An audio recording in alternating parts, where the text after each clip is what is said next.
नमस्कार। आज हमारे पास इंजीनियरिंग दस्तावेज design of steel and masonry structures के कुछ अंश हैं और हम इस्पात संरचनाओं यानी स्टील स्ट्रक्चर्स की दुनिया में थोड़ा गहराई से उतरेंगे। हमारा मकसद है इसके डिजाइन के पीछे की सोच, इसके गुण, प्रकार और जो मानक हैं उनकी मुख्य बातें समझना। तो चलिए शुरू करते हैं ये विश्लेषण। बिल्कुल। तो देखिए, स्टील स्ट्रक्चर्स मूल रूप से इंजीनियरिंग की वो फील्ड है जहां स्टील के अलग अलग सेक्शंस इस्तेमाल करके लोड सहने वाले ढांचे मतलब फ्रेम्स बनाए जाते हैं। इनका डिजाइन बहुत सोच समझकर होता है, जैसे लागत कम रहे, स्ट्रक्चर मजबूत हो और इसे साइट पर आसानी से असेंबल किया जा सके। और जाहिर है इंजीनियरिंग में तो नियम कायदे होते ही हैं। तो इसके लिए भी कुछ खास मानक मतलब स्टैंडर्ड्स होंगे। हाँ बिल्कुल। भारत में देखें तो मुख्य रूप से दो कोड्स का जिक्र आता है। एक है IS 800 1984। ओके, ये वर्किंग स्ट्रेस मेथड या WSM पर आधारित है। और जो नया वाला है वो है IS 800 2007 जो लिमिट स्टेट मेथड मतलब LSM इस्तेमाल करता है। अच्छा, WSM और LSM ये अलग अलग तरीके हैं। जी, ये कोड्स डिजाइनरों के लिए एक तरह से गाइड बुक है सेफ्टी और परफॉर्मेंस के लिए। WSM थोड़ा पुराना पारंपरिक तरीका है, जबकि LSM वो प्रोबेबिलिटी और एक्चुअल लोड कंडीशंस को बेहतर तरीके से ध्यान में रखता है। ये दिलचस्प है कि वक्त के साथ तरीके भी बदले हैं। अच्छा, इन स्रोतों में स्टील के कई फायदे बताए गए हैं। एक जो सबसे पहले ध्यान खींचता है वो है इसका high strength to weight ratio. हाँ, डिजाइन के लिहाज से इसका क्या मतलब हुआ? इसका सीधा मतलब है कि स्टील अपने वजन के मुकाबले काफी ज्यादा मजबूत होता है। काफी ज्यादा? बहुत ज्यादा। अच्छा। इससे हम हल्के लेकिन बहुत मजबूत ढांचे बना सकते हैं। सोचिए बड़े बड़े पुल या स्टेडियम की छतें। हाँ, जिनमें काफी लंबा स्पैन होता है। बिल्कुल। और हल्के होने का एक और फायदा है, इन्हें फैक्ट्री में बनाकर मतलब प्री फैब्रिकेट करके साइट पर लाना आसान होता है। सही है। और एक और गुण का जिक्र है डक्टिलिटी, मतलब तन्यता। ये क्यों जरूरी है? डक्टिलिटी सेफ्टी के लिए बहुत जरूरी है। इसका मतलब है कि स्टील एकदम से नहीं टूटता। अच्छा। टूटने से पहले वो काफी खिंचता है, मुड़ता है, एक तरह से वार्निंग देता है। मतलब अचानक फेलियर नहीं होता जैसे कांच में होता है। एग्जैक्टली। कांच या कंक्रीट की तरह भंगुर नहीं होता। और हाँ, अच्छी देखभाल करें तो सालों साल चलता है और आखिर में इसका स्क्रैप वैल्यू भी ठीक ठाक मिल जाता है। लेकिन फिर हर चीज में कुछ न कुछ कमी तो होती है। स्टील की सबसे बड़ी कमजोरी क्या मानी जाती है? वो है जंग लगना मतलब संक्षारण। स्टील को पानी और हवा से बचाना बहुत जरूरी है, जिसके लिए पेंटिंग वगैरह करनी पड़ती है। हाँ, पेंटिंग या फिर गैल्वनाइजिंग, खासकर तटीय इलाकों में या जहां नमी ज्यादा हो। इससे लागत और मेंटेनेंस दोनों बढ़ जाते हैं। और आग लगने पर स्टील कैसा बर्ताव करता है? देखिए, स्टील आग में अपनी ताकत खो देता है काफी जल्दी, इसलिए अक्सर इसे फायर प्रूफ मटेरियल से कवर करना पड़ता है। तो ये एक और एक्स्ट्रा खर्चा हो गया। जी। और एक और चीज है फटीग फेलियर, मतलब अगर स्टील पर लोड बार बार घटता बढ़ता रहे, जैसे किसी मशीन के पुर्जे में या पुल पर ट्रैफिक का लोड, बिल्कुल, तो वो अपनी सामान्य ताकत से कम लोड पर भी फेल हो सकता है समय के साथ। अच्छा, अब जरा स्टील के अंदरूनी गुणों मतलब मैकेनिकल प्रॉपर्टीज पर आते हैं। स्रोत कहते हैं कि ये उसके केमिकल कॉम्पोजिशन पर निर्भर करते हैं। सही है। ये बात मुझे हमेशा से दिलचस्प लगती है कि सिर्फ कार्बन की थोड़ी सी मात्रा बदलने से स्टील कितना बदल जाता है। बिल्कुल सही कहा आपने। कार्बन की मात्रा ही स्टील का व्यवहार तय करती है। जैसे बहुत कम कार्बन वाला पिटवा लोहा रॉट आयरन, वो काफी नरम होता है। और जो कंस्ट्रक्शन में सबसे ज्यादा यूज होता है वो है माइल्ड स्टील। उसमें कार्बन थोड़ा ज्यादा होता है, करीब 0.12 से 0.25%। ओके। और जैसे जैसे कार्बन बढ़ाते जाते हैं मीडियम और हाई कार्बन स्टील में, तो स्टील मजबूत और हार्ड तो होता है, लेकिन उसकी डक्टिलिटी मतलब खींचने की क्षमता कम हो जाती है और वो ज्यादा ब्रिटल मतलब भंगुर हो जाता है। और स्टेनलेस स्टील में क्या खास है? उसमें तो जंग नहीं लगता। हाँ, उसमें क्रोमियम मिलाते हैं, करीब 12% या उससे ज्यादा। यही उसे जंग से बचाता है। अच्छा, एक प्रोसेस होता है एनीलिंग। जी, इसमें स्टील को गर्म करके धीरे धीरे ठंडा करते हैं। इससे वो एकदम नॉर्म और लचीला बन जाता है। कुछ खास एप्लीकेशंस के लिए जरूरी होता है। समझ गए। अच्छा, स्ट्रक्चर्स में तो खास आकार के स्टील सेक्शन इस्तेमाल होते हैं ना, जैसे आई बीम, चैनल सेक्शन। हाँ बिल्कुल। IS 2062 स्टील की क्वालिटी स्पेसिफाई करता है और अलग अलग सेक्शंस हैं, जैसे आपने कहा आई बीम, जो बेंडिंग लोड के लिए बहुत अच्छे होते हैं। चुनते हैं। और इनकी मोटाई वगैरह के भी कुछ नियम होंगे? हाँ, कोड्स में बताया गया है कि जो मेन लोड लेने वाले मेंबर हैं उनकी मिनिमम मोटाई कितनी होनी चाहिए, जैसे 6 mm या 8 mm। इस पर निर्भर करता है कि वो मौसम के सीधे संपर्क में हैं या नहीं। सेफ्टी के लिए ये जरूरी है। और आखिर में जब कोई स्ट्रक्चर डिजाइन करते हैं तो किन किन भारों मतलब लोड्स को ध्यान में रखना पड़ता है? कई तरह के लोड होते हैं। एक तो स्ट्रक्चर का अपना वजन, जिसे डेड लोड कहते हैं। ठीक है। फिर उसमें रहने वाले लोग, सामान, फर्नीचर वगैरह, वो लाइव लोड हो गया। फिर हवा का दबाव यानी विंड लोड। अगर बर्फ गिरती है तो स्नो लोड। और भूकंप वाला लोड भी? हाँ, सीज्मिक लोड यानी भूकंपीय भार। इन सब के लिए भी इंडियन स्टैंडर्ड्स हैं, जैसे IS 875 के अलग-अलग पार्ट्स और IS 1893 भूकंप के लिए। ये बताते हैं कि कितना लोड मानकर डिजाइन करना है। तो कुल मिला के देखें तो स्टील अपनी मजबूती, लचीलेपन और अलग-अलग आकार में ढलने की क्षमता के कारण मॉडर्न कंस्ट्रक्शन का एक बहुत अहम हिस्सा है। बिल्कुल। लेकिन इसके इस्तेमाल में जंग और आग जैसी चुनौतियों का ध्यान रखना पड़ता है और सही डिजाइन मेथड चुनना, सही सेक्शन लेना और कोड्स को फॉलो करना, ये सब एक सेफ और टिकाऊ स्ट्रक्चर के लिए बेहद जरूरी है। एकदम सही कहा। और ये हमें सोचने पर भी मजबूर करता है। जैसे स्टील ने पिछली सदी में कंस्ट्रक्शन को बदल दिया, क्या भविष्य में कोई ऐसी नई सामग्री आएगी या शायद कोई एडवांस डिजाइन तकनीक, AI बेस्ड डिजाइन शायद? हाँ, हो सकता है। जो स्टील स्ट्रक्चर्स के डिजाइन और इस्तेमाल को फिर से पूरी तरह बदल दे, शायद इन मौजूदा कोड्स की सीमाओं से भी आगे जाकर। ये एक सोचने वाली बात है आगे के लिए। स्टील स्ट्रक्चर्स में पार्ट्स को जोड़ने के लिए मतलब चाहे वो टेंशन में हो, कंप्रेशन में या बेंड हो रहे हो, हम फास्टनर्स यूज करते हैं। हाँ बिल्कुल। आज हम रिवेट और बोल्ट वाले जोड़ों पर फोकस करेंगे।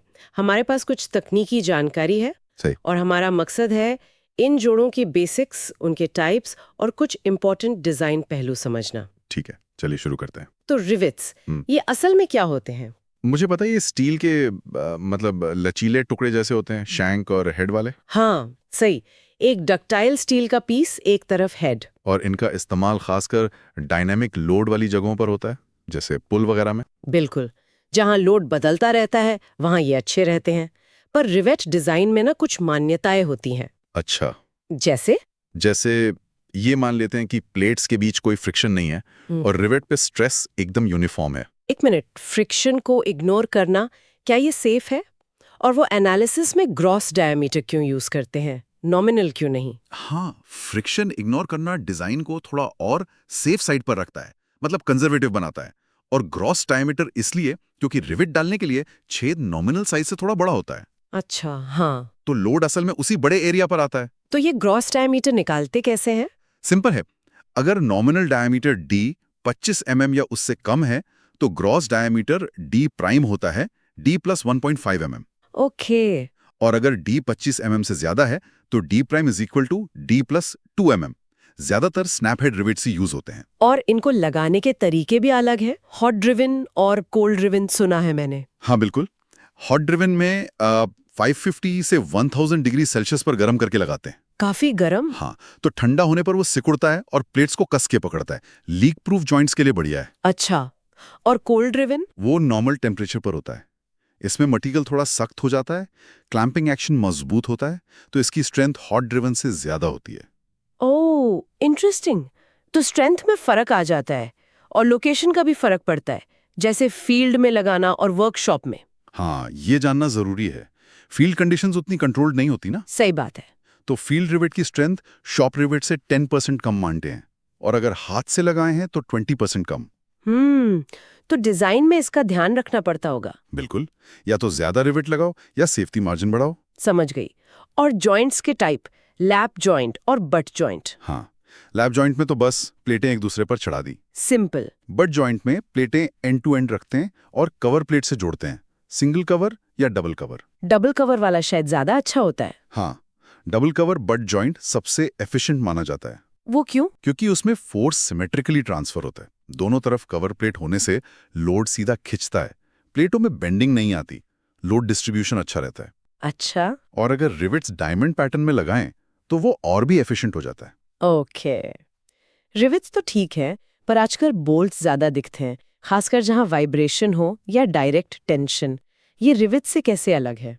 हाँ, बोल्टेड जॉइंट्स वाइब्रेशन और एक्शियल टेंशन के लिए काफी सूटेबल है। खोलना कसना भी आसान है। हाँ, ये तो है। मेनली 3 तरह के हैं। ब्लैक बोल्ट्स आर्म स्ट्रक्चर्स के लिए, टर्न्ड बोल्ट्स जहां एकदम सटीक फिट चाहिए मशीनरी वगैरह में, और तीसरे? और तीसरे हैं high strength friction grip bolts, HSFG bolts. HSFG bolts, friction grip, ये नाम ही बता रहा है कुछ। ये कैसे काम करते हैं? ये स्पेशल हैं। इनमें लोड ट्रांसफर बोल्ट के कटने या प्लेट के दबने से नहीं होता। तो फिर कैसे? इनमें बोल्ट को बहुत ज्यादा टाइट करते हैं, प्री टेंशन देते हैं। इससे प्लेट्स के बीच इतनी जबरदस्त फ्रिक्शन पैदा होती है कि लोड उसी फ्रिक्शन से ट्रांसफर होता है, प्लेट्स फिसलती ही नहीं। वाह, मतलब स्लिप नहीं होता। इसीलिए इनको नॉन स्लिप या फ्रिक्शन टाइप जॉइंट भी कहते हैं। ग्रेड 8.8 और 10.9 काफी कॉमन है। ये इनकी हाई स्ट्रेंथ दिखाते हैं। ग्रेड से स्ट्रेंथ का कैसे पता चलता है? जैसे मान लीजिए M16 बोल्ट है, ग्रेड 4.6 का। अच्छा सवाल है। M16 मतलब नॉमिनल डायमीटर 16 mm। ग्रेड 4.6 में पहला नंबर 4 है ना। हाँ। इसका मतलब ultimate strength 4 × 100 is equal to 400 MPa। Okay, 400 MPa। और दूसरा नंबर है 0.6। ये यील्ड स्ट्रेंथ बताता है। वो अल्टीमेट स्ट्रेंथ का 0.6 गुना है, मतलब 0.6 400 इज इक्वल टू 240 MPa। समझ गई। 400 अल्टीमेट और 240 यील्ड। और बोल्ट के लिए छेद थोड़ा बड़ा रखते हैं ना? हाँ, लगाना आसान हो इसलिए। जैसे 16 mm बोल्ट के लिए 18 mm का छेद। ठीक है। रिवेट और बोल्ट तो काफी डिटेल में हो गए। आखिर में पिन जॉइंट्स का भी जिक्र था। वो क्या है और कहाँ काम आते हैं? हाँ, पिन जॉइंट्स ये वहां यूज होते हैं जहां मेंबर्स के बीच रोटेशन चाहिए, मतलब एक हिंज जैसा कनेक्शन। जैसे पुराने पुलों में या आर्च के सपोर्ट पर? बिल्कुल, ट्रस ब्रिज या आर्च में। इनका फायदा यह है कि ये जॉइंट पर बेंडिंग मोमेंट नहीं आने देते। अच्छा। हाँ, तो मेंबर्स में सिर्फ सीधा टेंशन या कंप्रेशन आता है, और सेकेंडरी स्ट्रेस जो जॉइंट की सख्ती से आते हैं वो कम हो जाते हैं। इंटरेस्टिंग। तो हमने रिवेट और बोल्ट जोड़ों की काफी बातें समझी, उनके टाइप्स, स्ट्रेंथ में फर्क, HSFG बोल्ट्स की खासियत और डायामीटर, ग्रेड, होल साइज जैसे इंपॉर्टेंट पैरामीटर्स। हाँ। पिन जॉइंट्स का रोल भी देखा। हाँ। तो मतलब पॉइंट ये है कि स्ट्रक्चर की सेफ्टी और ड्यूरेबिलिटी के लिए सही फास्टनर चुनना और कनेक्शन को ठीक से डिजाइन करना बहुत क्रिटिकल है। बिल्कुल सही कहा। और एक सोचने वाली बात छोड़ जाते हैं। हाँ। ये देखते हुए कि HSFG बोल्ट पूरी तरह फ्रिक्शन पर डिपेंड करते हैं, तो उनकी सरफेस की तैयारी कितनी जरूरी होगी। जरा सी भी कमी या फिर लंबे समय में मौसम का असर, जैसे नमी या जंग लगना, ये उनकी रिलायबिलिटी को बेयरिंग टाइप कनेक्शन की तुलना में कैसे अफेक्ट कर सकता है। बेयरिंग वाले तो सीधे कॉन्टैक्ट पर निर्भर करते हैं। हाँ, ये सोचने वाली बात है कि फ्रिक्शन पर इतनी निर्भरता लॉन्ग टर्म में कितनी भरोसेमंद रहती है, खासकर अलग-अलग एनवायरनमेंट में। बिल्कुल, इस पर विचार करना दिलचस्प होगा। नमस्कार। आज हम इस्पात संरचनाओं में इस्तेमाल होने वाले वेल्ड जोड़ों पर गहराई से बात कर रहे हैं। जी। हमारे पास कुछ तकनीकी स्रोत है और हम समझने की कोशिश करेंगे कि ये जोड़ क्यों इतने अहम है और क्या खास बातें हैं इनमें। हाँ बिल्कुल, ये समझना जरूरी है क्योंकि आजकल ज्यादातर स्टील स्ट्रक्चर वेल्डिंग से ही जुड़ते हैं। तो सबसे पहली बात जो इन स्रोतों से उभरती है वो ये कि वेल्डिंग वाले जोड़ ये रिवेट वाले पुराने जोड़ों से मतलब बेहतर है। हाँ, कई मायनों में। इनसे ढांचा हल्का बनता है, ज्यादा मजबूत होता है और लागत भी कम आती है। अच्छा। हाँ, पर ये कुछ मान्यताओं पर आधारित है, जैसे कि स्टील एक जैसा है, होमोजीनियस, लोड पड़ने पर थोड़ा खिंचकर वापस आ जाता है, मतलब इलास्टिक है, और जोड़ खुद हिलते नहीं, दृढ़ हैं, रिजिड। ठीक है, तो ये तो बेसिक्स हुए। अब इनके प्रकार क्या हैं? स्रोतों में 2 मुख्य प्रकार बताए गए हैं। जी बिल्कुल, मोटे तौर पर 2 हैं, फिलेट वेल्ड और बट वेल्ड। इनमें से फिलेट वेल्ड वो सबसे ज्यादा इस्तेमाल होते हैं। फिलेट वेल्ड ये कैसे होते हैं? फिलेट वेल्ड तब बनते हैं जब 2 स्टील के हिस्से जो अक्सर अलग अलग सतहों पर होते हैं, हाँ। वो एक दूसरे के ऊपर चढ़कर, मतलब ओवरलैप करके जुड़ते हैं, और ये जोड़ अक्सर समकोण के आसपास होता है। ओवरलैप करके, ठीक है। और इनमें स्ट्रेस कैसे काम करता है? इनमें मुख्य रूप से अपरूपण प्रतिबल आता है, मतलब shear stress. Shear stress, okay. और इसमें क्या चीजें नापते हैं हम? स्रोत में लेग लेंथ, साइज का जिक्र है। हाँ बिल्कुल, लेग लेंथ होती है, फिर वेल्ड का साइज जिसे एस कहते हैं, ये मिनिमम लेग लेंथ के बराबर होता है। पर सबसे महत्वपूर्ण है कंठ मोटाई, थ्रॉट थिकनेस। टी, कंठ मोटाई, थ्रॉट थिकनेस। स्रोत कहते हैं कि ये सबसे कमजोर हिस्सा है। ऐसा क्यों? हाँ, ये सबसे अहम है क्योंकि ये वेल्ड की जड़ से उसके बाहरी फेस तक की मतलब सबसे छोटी दूरी होती है। ओह, वेल्ड की असली ताकत इसी मोटाई पर निर्भर करती है। इससे निकालने का एक तरीका है T = K × S। K × S। ये K क्या है? एक फैक्टर है, एक गुणांक। और दिलचस्प बात यह है कि इसका मान इस बात पर निर्भर करता है कि जुड़ने वाली प्लेटें किस कोण पर मिल रही हैं। कोण पर कैसे? जैसे अगर कोण 60 से 90 डिग्री के बीच है तो K का मान 0.70 होता है, जो अच्छा माना जाता है। लेकिन अगर कोण मान लीजिए 114 से 120 डिग्री है तो K सिर्फ 0.50 रह जाता है। मतलब कमजोर हो गया वेल्ड। हाँ, उस मोटाई के हिसाब से।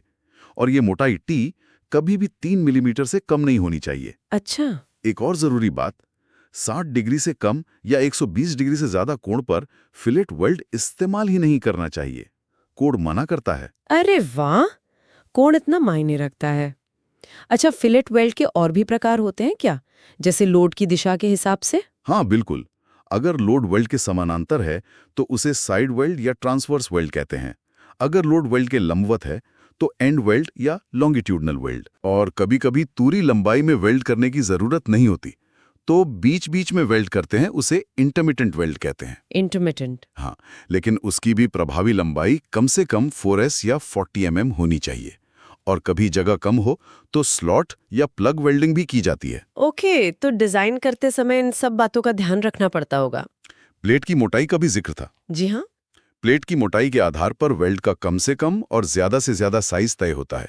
जैसे 10 mm से पतली प्लेट है तो कम से कम 3 mm का वेल्ड साइज चाहिए। और अधिकतम साइज अगर किनारा वर्गाकार है तो वो होता है पतली प्लेट की मोटाई घटा 1.5 mm। S = T plate -1.5 mm। ठीक है। और आपने प्रभावी लंबाई की बात की थी, वो कैसे निकालते हैं? प्रभावी लंबाई, जिसे LE कहते हैं, वो असल लंबाई L से 2S घटाकर मिलती है। LE = L - 2S। अच्छा, दोनों सिरों से थोड़ी लंबाई कम कर देते हैं। हाँ, क्योंकि सिरे उतने प्रभावी नहीं होते। और ये प्रभावी लंबाई भी 4S से कम नहीं होनी चाहिए। समझ गए। और फिर इसकी ताकत मतलब सामर्थ्य कैसे निकालते हैं? फिलेट वेल्ड की सामर्थ्य P होती है Fs × LE × T। यहाँ Fs अनुज्ञेय अपरूपण प्रतिबल है, मतलब permissible shear stress. Fs × LE × T। ठीक है। और हाँ, डिजाइन करते समय एक सुरक्षा फैक्टर भी लेते हैं, जिसे partial safety factor gamma MW कहते हैं। ये इस पर निर्भर करता है कि वेल्डिंग फैक्ट्री में हुई है या साइट पर। अच्छा, दोनों के लिए अलग? हाँ, शॉप वेल्डिंग के लिए 1.25 और साइट वेल्डिंग के लिए 1.5। साइट पर थोड़ी ज्यादा सावधानी बरतते हैं। ये तो हुई फिलेट वेल्ड की पूरी कहानी। अब दूसरे प्रकार पर आते हैं, बट वेल्ड। ये कैसे अलग है? बट वेल्ड बिल्कुल अलग है। इसमें प्लेटों को एक ही सीध में, मतलब किनारे से किनारा मिलाकर जोड़ा जाता है, एंड टू एंड। अच्छा, ओवरलैप नहीं होता? नहीं, कोई ओवरलैप नहीं। इन्हें सीधे खिंचाव, टेंशन या दबाव, कंप्रेशन झेलने के लिए डिजाइन किया जाता है। तो इनकी कंठ मोटाई कैसे तय होती है? और वेल्डिंग सही तरीके से पूरी गहराई तक की गई है, जिसे कंप्लीट पेनिट्रेशन कहते हैं, तो इनकी प्रभावी कंठ मोटाई पतली वाली प्लेट की मोटाई के बराबर ही मान ली जाती है। ओह, मतलब ये तो प्लेट जितने ही मजबूत हो सकते हैं। हाँ, अक्सर इनका डिजाइन ऐसा होता है कि ये जोड़ खुद प्लेट जितना या कभी-कभी उससे भी ज्यादा लोड ले सकें। तो क्या ये कह सकते हैं कि बट वेल्ड हमेशा फिलेट वेल्ड से ज्यादा मजबूत होते हैं? सीधे तौर पर ऐसा कहना मुश्किल है। ये एप्लीकेशन पर निर्भर करता है। बट वेल्ड सीधे लोड ट्रांसफर करने में बहुत अच्छे होते हैं। फिलेट वेल्ड ओवरलैपिंग हिस्सों के लिए बेहतर है। मतलब जरूरत के हिसाब से चुनते हैं। बिल्कुल, दोनों की अपनी जगह है। जरूरी ये है कि डिजाइन में ये देखा जाए कि जोड़ पर किस तरह के बल आ रहे हैं, खिंचाव, दबाव, बेंडिंग यानी झुकने का जोर, या अपरूपण यानी शियर। और कोड में इन सब के लिए सीमाएं दी होंगी? जी हाँ, IS कोड में इन सभी प्रतिबलों के लिए अनुज्ञेय सीमाएं, परमिसिबल स्ट्रेस दिए गए हैं। जैसे बट वेल्ड में टेंशन या कंप्रेशन के लिए 150 Nm² और शियर के लिए 108 Nm²। ओके, तो जब ये जोड़ बन जाते हैं, ये पक्का कैसे करते हैं कि वो सही बने? कोई जांच वगैरह? हाँ, जांच बहुत जरूरी है। क्वालिटी कंट्रोल कई तरीके हैं इसके लिए। जैसे? एक है डाई पेनिट्रेशन टेस्ट। इससे सतह की बारीक दरारें दिख जाती हैं। फिर अंदर की खामियों के लिए अल्ट्रासोनिक टेस्टिंग है, मैग्नेटिक पार्टिकल टेस्टिंग है। अच्छा। और कभी-कभी एक्सरे की तरह रेडियोग्राफी भी की जाती है, ज्यादा गहराई से जांचने के लिए। क्योंकि वेल्डिंग में गड़बड़ भी हो सकती है ना? बिल्कुल हो सकती है। कई तरह के डिफेक्ट्स आ सकते हैं। किस तरह के डिफेक्ट्स क्या हो सकता है? जैसे वेल्ड ठीक से पिघलकर जुड़ाई नहीं हो, मतलब इनकम्प्लीट फ्यूजन, या उसमें हवा के बुलबुले जैसे छोटे छोटे छेद रह जाएं, पोरोसिटी। ओह, या फिर वेल्डिंग के दौरान जो मैल बनता है, स्लैग, वो अंदर ही फंसा रह गया है, स्लैग इंक्लूजन। दरारें पड़ सकती हैं, क्रैक्स, या वेल्ड के किनारे पर प्लेट थोड़ी कट जाए, जिसे अंडर कटिंग कहते हैं। बाप रे, ये सब तो वेल्ड को कमजोर कर देंगे। हाँ, इसीलिए जांच इतनी जरूरी है। ये सारे दोष वेल्ड की ताकत कम कर देते हैं। तो कुल मिलाकर इन स्रोतों से हमने ये समझा कि वेल्ड जोड़ ये आधुनिक स्टील संरचनाओं की मतलब एक तरह से जान है। बिल्कुल सही कहा। फिलेट और बट वेल्ड दोनों के अपने अपने डिजाइन सिद्धांत हैं। कंठ मोटाई, कोण, प्रभावी लंबाई, ये सब बहुत मायने रखते हैं। हाँ, और सबसे जरूरी बात यह है कि इन जोड़ों की सही डिजाइनिंग हो, वेल्डिंग करने वाला कुशल हो, और फिर बनने के बाद उनकी पूरी जांच हो। तभी पूरी संरचना सुरक्षित और टिकाऊ बनेगी। जी, गुणवत्ता नियंत्रण यहाँ कोई मतलब ऑप्शन नहीं है, ये एक जरूरत है। स्ट्रक्चर की सेफ्टी इसी पर टिकी है। जाते जाते एक विचार मन में आ रहा है, स्रोतों में कहीं रेलवे वेल्डिंग के लिए थर्मिट वेल्डिंग का जिक्र था। हाँ, थर्मिट वेल्डिंग। तो सोचने वाली बात है कि आम बिल्डिंगों के स्टील फ्रेम की वेल्डिंग और इतनी भारी विशाल रेल पटरियों को जोड़ने की तकनीक और उसकी चुनौतियां वो कितनी अलग होंगी। हाँ, और बिल्कुल अलग प्रक्रिया है। वो थर्मिट प्रक्रिया जिसमें धातु का पाउडर जलाकर पिघली हुई धातु से वेल्डिंग होती है, ये अपने आप में एक अलग ही दुनिया लगती है ना? बिल्कुल, उसकी जरूरतें, उसके तरीके, उसकी जांच, सब कुछ बहुत अलग होता है सामान्य स्ट्रक्चरल स्टील वेल्डिंग से। सोचने लायक बात है जरूर। नमस्कार, आज हम स्टील स्ट्रक्चर्स के एक बहुत अहम हिस्से पर बात करेंगे। जी, ये हैं तनन सदस्य, या जिसे हम टेंशन मेंबर्स कहते हैं। हाँ, ये वो हिस्से होते हैं जिन पर मुख्य रूप से खींचने वाले बल, मतलब पुलिंग फोर्सेस, काम करते हैं। और आज की हमारी ये चर्चा सिविल इंजीनियरिंग हैंडबुक YCT के उन अंशों पर आधारित है जो खासतौर पर टेंशन मेंबर्स पर ही फोकस करते हैं। बिल्कुल, तो हमारा मकसद रहेगा ये समझना कि ये सदस्य क्या हैं, इनका डिज़ाइन IS कोड के हिसाब से कैसे होता है, और इनके फेल होने के क्या-क्या तरीके हो सकते हैं। हाँ, सोचिए जरा, ट्रांसमिशन टावर हैं या पैडल चलने वाले पुल, इनमें इनका कितना बड़ा रोल है। चलिए इसे थोड़ा गहराई से समझते हैं। तो शुरू करते हैं इनकी परिभाषा से। टेंशन मेंबर, जैसा मैंने कहा, वो स्ट्रक्चरल हिस्सा है जिस पर खिंचाव वाला फोर्स लग रहा है। ठीक है। और अगर ये फोर्स मेंबर के सेंट्रॉइड यानी गुरुत्व केंद्र से गुजर रहा हो तो वो अक्षीय भारित तनन सदस्य कहलाता है। जैसे कि टाई हो गई या तार, केबल्स, छड़े वगैरह। बिल्कुल सही, ये सब इसके आम उदाहरण हैं। एक और बात जो ध्यान देने वाली है वो ये कि आजकल वेल्ड किए हुए जोड़ रिवेट वालों से ज्यादा कुशल माने जाते हैं। अच्छा, और ये फ्लैट बार्स का भी जिक्र आता है? हाँ, फ्लैट बार्स या चपटी पट्टियां, इनका इस्तेमाल टावरों और फुटब्रिज में काफी होता है। लेकिन इन पर हम कितना तनाव डाल सकते हैं, इसकी कोई सीमा है? जी बिल्कुल, IS 800-1984 के हिसाब से एक मूल नियम है। जो अक्षीय तनन प्रतिबल है सिग्मा AT, वो पदार्थ के यील्ड स्ट्रेस FY के 0.6 गुने से ज्यादा नहीं होना चाहिए। यानी 60% से ज्यादा नहीं? हाँ, 0.6 FY। ये एक तरह से सेफ्टी मार्जिन देता है। अच्छा, तो ये 0.6 FY की सीमा हमेशा एक जैसी रहती है या बदलती भी है? ये स्टील के ग्रेड और मेंबर की मोटाई पर भी निर्भर करती है। जैसे IS 226 स्टील की बात करें तो अगर प्लेट 20 mm से मोटी है तो ये अनुमगे सीना थोड़ी कम हो जाती है। मोटाई बढ़ने पर थोड़ी कमजोरी आ सकती है। ठीक है, एक और टर्म है स्लेंडरनेस रेशियो, तन्यता अनुपात या लैम्डा। लैम्डा, ये क्या चीज है? स्लेंडरनेस रेशियो आसान शब्दों में मेंबर की बिना सहारे वाली लंबाई और उसकी लीस्ट रेडियस ऑफ जायरेशन का अनुपात है, मतलब LR। LR, ठीक है। ये एक तरह से बताता है कि मेंबर अपनी लंबाई के मुकाबले कितना पतला या नाजुक है। और IS कोड इसकी सीमाएं क्यों तय करता है? इसकी सीमाएं तय करना जरूरी है ताकि मेंबर में स्थिरता बनी रहे और वो कंपन या बकलिंग जैसी चीजों से बचा रहे। अच्छा, ये सीमाएं इस बात पर निर्भर करती हैं कि मेंबर पर लोड कैसा आ रहा है। जैसे अगर कोई मेंबर है जो हमेशा ही तनाव में रहता है, जैसे कोई केबल, तो उसके लिए सीमा 400 तक हो सकती है। वो ज्यादा लचीला हो सकता है। हाँ, लेकिन जहां स्ट्रेस रिवर्सल का खतरा हो, मतलब कभी टेंशन कभी कंप्रेशन, जैसे हवा या भूकंप के कारण ब्रेसिंग में, तो वहां मेंबर को मजबूत होना चाहिए, इसलिए सीमा कम रखी जाती है, जैसे 180 या 350। समझ गई। अब आते हैं एरिया पर। ये नेट एरिया या शुद्ध क्षेत्रफल क्या होता है? नेट एरिया का मतलब है वो असल क्रॉस सेक्शनल एरिया जो वास्तव में लोड को झेल रहा है। अच्छा। हाँ, इसे निकालने के लिए हम क्या करते हैं कि जो कुल एरिया है, ग्रॉस एरिया, उसमें से रिवेट या बोल्ट के लिए जो छेद किए गए हैं उनका एरिया घटा देते हैं। अच्छा, तो A net is equal to A gross छेदों का एरिया। चेन रिवेटिंग में तो ये सीधा होगा। हाँ, चेन रिवेटिंग में सीधा है, बी इंटू टी। लेकिन अगर रिवेटिंग जिगजैग पैटर्न में है तो गणना थोड़ी सी जटिल हो जाती है। उसमें वो स्टैगर्ड पिच और गेज दूरी का भी ध्यान रखना पड़ता होगा। बिल्कुल। और एंगल सेक्शंस के लिए भी हमें ये देखना होता है कि कौन सी लेग जुड़ी है, कौन सी नहीं जुड़ी है। उसका असर पड़ता है प्रभावी क्षेत्रफल पर, जिसके लिए कांस्टेंट के का इस्तेमाल होता है। और ये भी सुना है कि छेद कैसे बनाया गया है, ड्रिल करके या पंच करके, इससे भी फर्क पड़ता। हाँ, ये महत्वपूर्ण है। आईएस कोड के अनुसार अगर छेद पंच करके बनाए गए हैं तो हम प्रभावी क्षेत्रफल को थोड़ा और कम मानते हैं, लगभग 85%।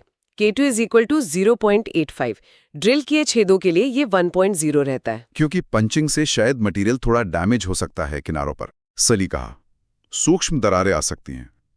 अब डिजाइन चुनते समय कुछ न्यूनतम साइज भी बताए गए हैं कोड में। हाँ, जैसे एंगल या फ्लैट्स की मोटाई कम से कम कितनी हो। जी, जैसे डबल एंगल के लिए 50x50x 6 mm या फ्लैट पट्टी के लिए 50x 6 mm। ये सिर्फ ताकत के लिए नहीं बल्कि हैंडलिंग और जंग से बचाव के लिए भी जरूरी है। और अगर अनइक्वल एंगल इस्तेमाल कर रहे हैं तो आमतौर पर लंबी वाली लेग को गसेट प्लेट से जोड़ा जाता है। इससे कनेक्शन ज्यादा स्थिर बनता है। ठीक है। अब जोड़ों की बात करें तो ये टेंशन स्प्लाइस क्या होते हैं? स्प्लाइस का इस्तेमाल तब होता है जब हमें मेंबर की लंबाई बढ़ानी हो, मतलब दो टुकड़ों को जोड़ना हो। अच्छा। और अगर जोड़ी जाने वाली प्लेट्स की मोटाई में ज्यादा फर्क हो, मान लीजिए 6 mm से ज्यादा, तो बीच में एक पैकिंग प्लेट लगानी पड़ती है ताकि लेवल बराबर हो जाए। और लग एंगल्स वो क्यों लगाते हैं? लग एंगल्स छोटे एंगल पीस होते हैं जो मुख्य मेंबर और गसेट प्लेट के बीच कनेक्शन की लंबाई को कम करने में मदद करते हैं। कनेक्शन छोटा हो जाता है। हाँ, और ये शेयर लैग प्रभाव को भी कुछ हद तक कम करते हैं। लेकिन इनका एक नुकसान भी है कि इनसे थोड़ी उत्केंद्रता, मतलब एक्सेंट्रिसिटी आ सकती है जोड़ में। तो डिजाइन में इसका ध्यान रखना पड़ता होगा।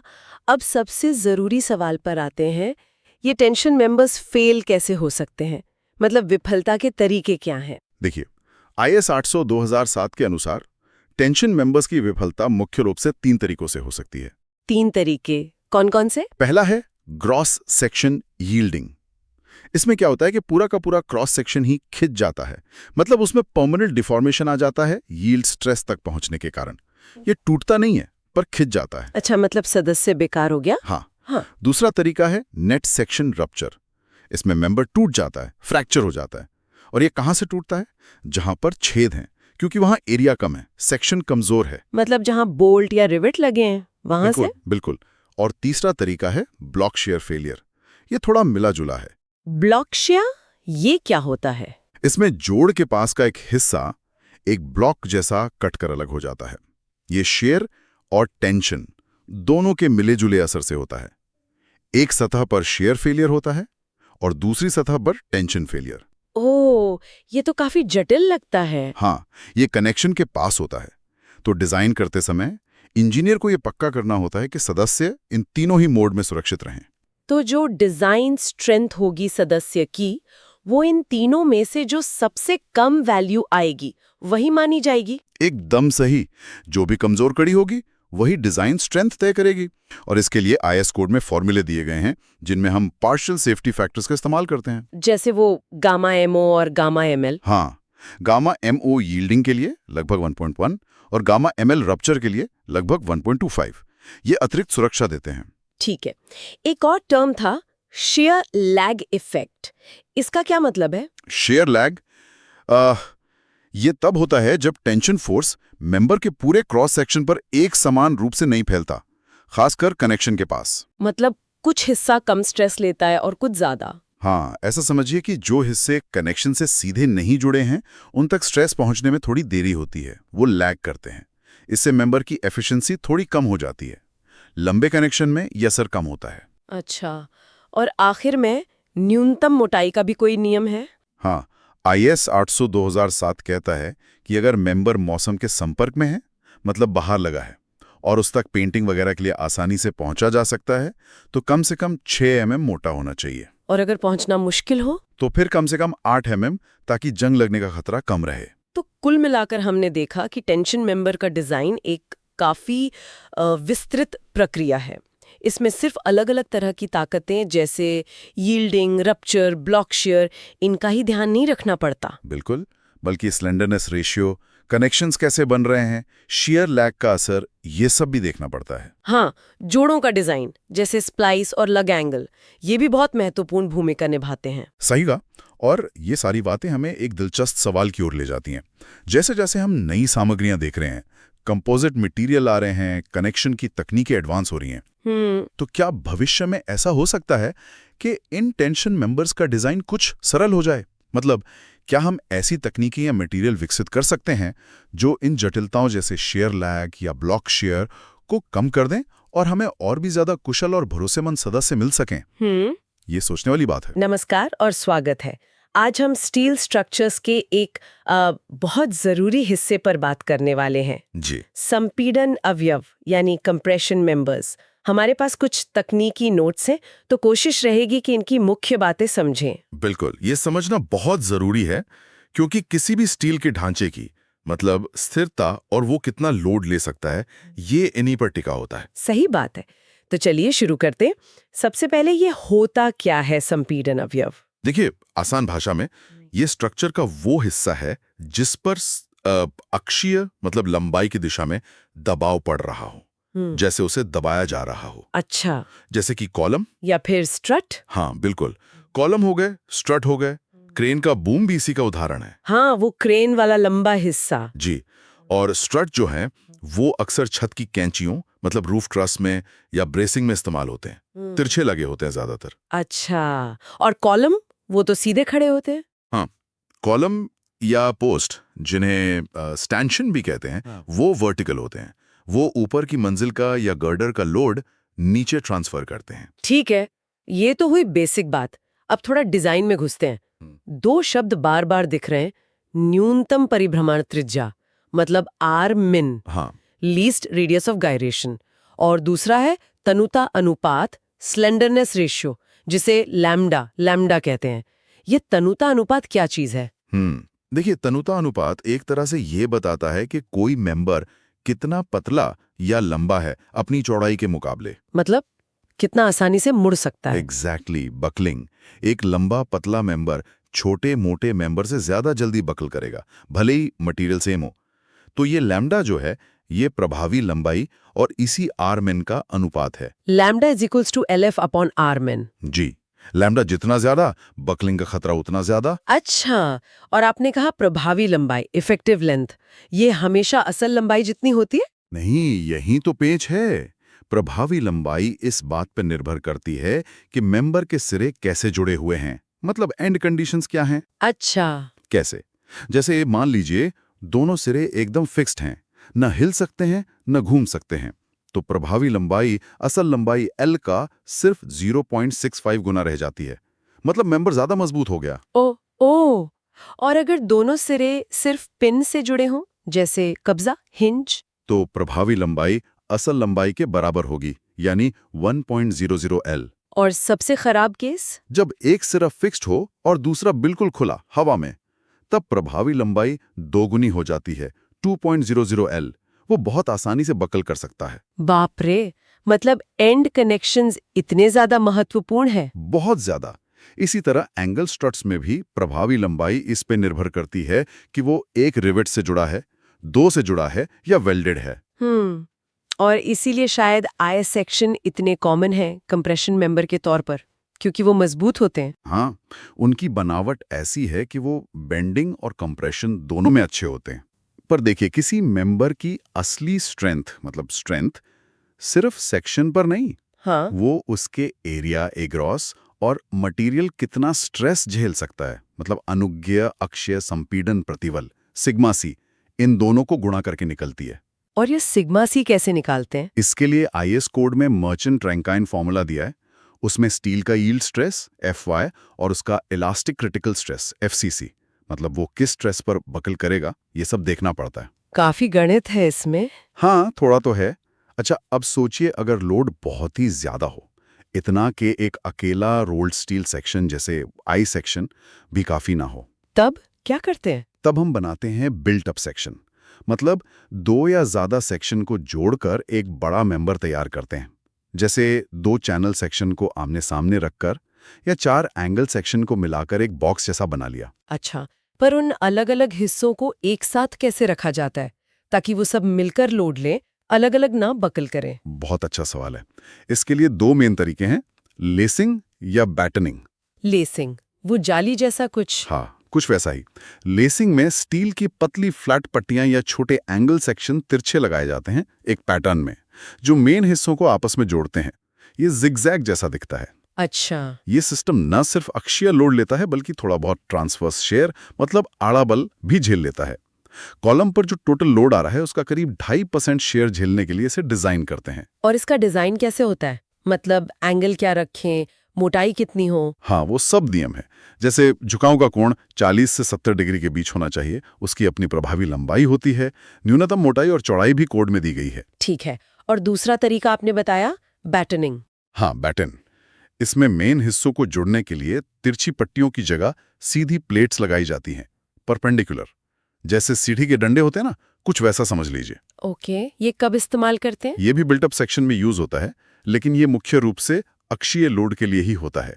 लेसिंग की तरह शेयर लेने में उतना अच्छा नहीं माना जाता। अच्छा। इसीलिए बैटन कॉलम की प्रभावी लंबाई डिजाइन करते वक्त 10% बढ़ा देते हैं, थोड़ा सेफ्टी फैक्टर। समझ गई। इसमें भी नियम होंगे प्लेट की साइज, दूरी वगैरह के? बिल्कुल, कम से कम 4 बैटन प्लेट लगानी होती हैं। प्लेट की मोटाई, उसकी गहराई मेन मेंबर के फ्लाइंस से कम ना हो, उनके बीच की दूरी कितनी रखनी है, ये सब कैलकुलेट करना पड़ता है। इनके अलावा कॉलम स्प्लाइस और लैटरल टाइज भी मेंशन किए गए थे नोट्स में। हाँ, कॉलम स्प्लाइस तो सीधा है। जब कॉलम की लंबाई कम पड़ जाए तो 2 टुकड़ों को जोड़ने के लिए स्प्लाइस प्लेट्स या वेल्डिंग का इस्तेमाल करते हैं, ताकि लोड ठीक से ट्रांसफर हो जाए। जी। और लैटरल टाइज वो बिल्डअप कॉलम के अलग अलग हिस्सों को अपनी जगह पर बनाए रखने और लैटरल टॉर्शनल बकलिंग, मतलब मुड़ने के साथ साथ ऐंठने से रोकने में मदद करते हैं। तो कुल मिलाके ये सिर्फ वजन उठाने की बात नहीं है, ये बकलिंग रोकना, सही सेक्शन चुनना एंड कनेक्शन ठीक रखना, और अगर बिल्टअप है तो लेसिंग या बैटनिंग सही से डिजाइन करना, बहुत कुछ है। बिल्कुल, ये पूरा एक सिस्टम है, हर चीज का ध्यान रखना पड़ता है। सही कहा। और देखिए, आज की चर्चा से एक बात जो सोचने वाली है वो ये कि ये जो इतने सारे नियम हैं, स्लेंडरनेस रेशियो की लिमिट, प्रभावी लंबाई की कैलकुलेशन, लेसिंग बैटनिंग के स्पेसिफिकेशन, ये सब असल में क्यों हैं? ये इसलिए हैं ताकि बड़े बड़े स्ट्रक्चर जैसे ऊंची इमारतें, लंबे पुल, वो सुरक्षित रहें, अलग अलग तरह के लोड के नीचे स्टेबल रहें। किसी बड़े इंप्रेसिव स्ट्रक्चर की असली ताकत अक्सर इन्हीं छोटी छोटी डिटेल्स में, इन कनेक्शंस की बारीकियों में छिपी होती है। बहुत सही कहा। ये छोटी चीजें ही मिलकर बड़ी संरचना को मजबूती देती हैं। इसी विचार के साथ आज की एक गहरी पड़ताल यहीं समाप्त करते हैं। नमस्कार। आज हम स्टील स्ट्रक्चर्स में एक काफी दिलचस्प चीज देख रहे हैं। कुछ स्रोत मिले हैं जो बात करते हैं एक्सेंट्रिक कनेक्शंस की। हाँ, एक्सेंट्रिक कनेक्शंस मतलब वो जोड़ जहां लोड ठीक सेंटर पे नहीं लग रहा, थोड़ा हट के। बिल्कुल। सुनने में तो लगता है कि ठीक है, थोड़ा हट गया तो क्या हुआ, पर यहीं पर मतलब सारा टेक्निकल खेल शुरू होता है। सही बात है। तो होता क्या है इसमें? जब लोड सेंटर से हटता है तो वो सिर्फ सीधा खिंचाव या दबाव नहीं डालता है ना, वो उसे घुमाने की कोशिश भी करता है। हाँ, एग्जैक्टली। उसे हम कहते हैं आघूर्ण या मोमेंट, और इसी चक्कर में जोड़ के अंदर कुछ एक्स्ट्रा मतलब अनचाहे स्ट्रेस पैदा हो जाते हैं, जिन्हें द्वितीयक प्रतिबल कहते हैं, सेकेंडरी स्ट्रेस। बिल्कुल, सेकेंडरी स्ट्रेस। और ये अक्सर होता है क्योंकि कनेक्शन की जो बनावट है वो पूरी तरह से सिमेट्रिकल नहीं होती।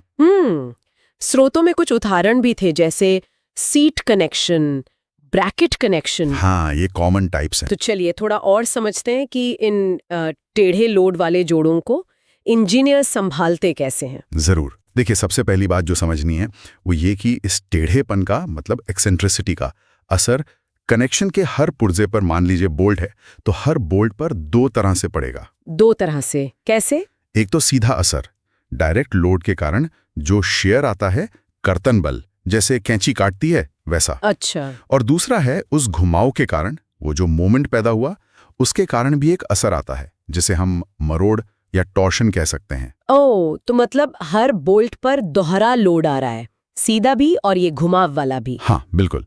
और इसको एनालाइज करने के 2 मुख्य सिनेरियोज हम देखते हैं। ओके। पहला है इन प्लेन एक्सेंट्रिसिटी, मतलब लोड उसी प्लेन में लग रहा है जिसमें बोल्ट लगे हुए हैं। ठीक है। तो यहाँ हर बोल्ट पर डायरेक्ट शेयर फोर्स तो है ही, साथ में इस मोमेंट की वजह से एक टॉर्शनल शेयर फोर्स भी लगता है। तो फिर ये कैसे तय होता है कि कौन सा बोल्ट सबसे ज्यादा स्ट्रेस में है? हाँ, ये इंटरेस्टिंग है। देखिए, जो बोल्ट उस घूमने वाले पॉइंट, मतलब centre of gravity of connection से सबसे दूर होगा ना, सबसे दूर वाला। हाँ, उस पर इस टॉर्जन का असर सबसे ज्यादा होगा। हमें फिर इन दोनों फोर्सेस का डायरेक्ट शेयर और टॉर्जनल शेयर का रिजल्टेंट, मतलब कुल असर निकालना पड़ता है। और ये देखना होता है कि वो बोल्ट की कैपेसिटी से कम हो। एग्जैक्टली। कि बोल्ट उसे झेल पाए। अच्छा, और दूसरा केस? दूसरा केस है आउट ऑफ प्लेन एक्सेंट्रिसिटी। इसमें लोड बोल्ट वाले प्लेन के परपेंडिकुलर लगता है, ऊपर से या नीचे से। जैसे दीवार पर कोई ब्रैकेट लगाया हो। हाँ, बिल्कुल सही उदाहरण है। जैसे शेल्फ टांगने के लिए ब्रैकेट लगाते हैं, तो यहाँ बोल्ट पर डायरेक्ट शेयर तो आएगा ही, लेकिन साथ में वो ब्रैकेट झुकने की कोशिश करेगा, जिससे बोल्ट में खिंचाव, मतलब टेंशन पैदा होगा। अरे, तो यहाँ शेयर के साथ साथ टेंशन भी आ गया। इसको कैसे चेक करते हैं फिर? इसके लिए एक इंटरैक्शन फॉर्मूला होता है। वो बेसिकली ये चेक करता है कि शेयर और टेंशन का जो मिला-जुला असर है, वो कहीं बोल्ट की टोटल स्ट्रेंथ से ज्यादा तो नहीं हो रहा। अच्छा, मतलब दोनों का कंबाइंड इफेक्ट देखना पड़ता है। हाँ, क्योंकि कोई भी चीज एक साथ 2 तरह के लोड में थोड़ी वीक हो जाती है, तो ये पक्का करना होता है कि जोड़ सेफ है। ये तो हुई बोल्ट्स और रिवेट्स की बात, पर आजकल वेल्डिंग का भी बहुत इस्तेमाल होता है। क्या वेल्डेड जॉइंट्स में भी यही सब सोचना पड़ता है? हाँ जी, बिल्कुल। सेम फंडा वेल्डिंग पर भी लगता है, चाहे एक्सेंट्रिसिटी वेल्ड के प्लेन में हो या प्लेन के बाहर। हमें दोनों तरह के स्ट्रेस का हिसाब लगाना पड़ता है, एक डायरेक्ट स्ट्रेस और दूसरा उस बेंडिंग या टॉर्जन की वजह से आने वाला स्ट्रेस। और फिर टोटल स्ट्रेस को चेक करना होता है। बिल्कुल। फिर हम टोटल यानी रिजल्टेंट स्ट्रेस निकालते हैं और ये पक्का करते हैं कि वो वेल्ड की जो परमिसिबल लिमिट है, जो उसकी क्षमता है, उसके अंदर ही रहे। समझ गई। तो संक्षेप में कहें तो एक्सेंट्रिक कनेक्शन का सीधा मतलब है कि डिजाइन में आपको ज्यादा ध्यान देना होगा।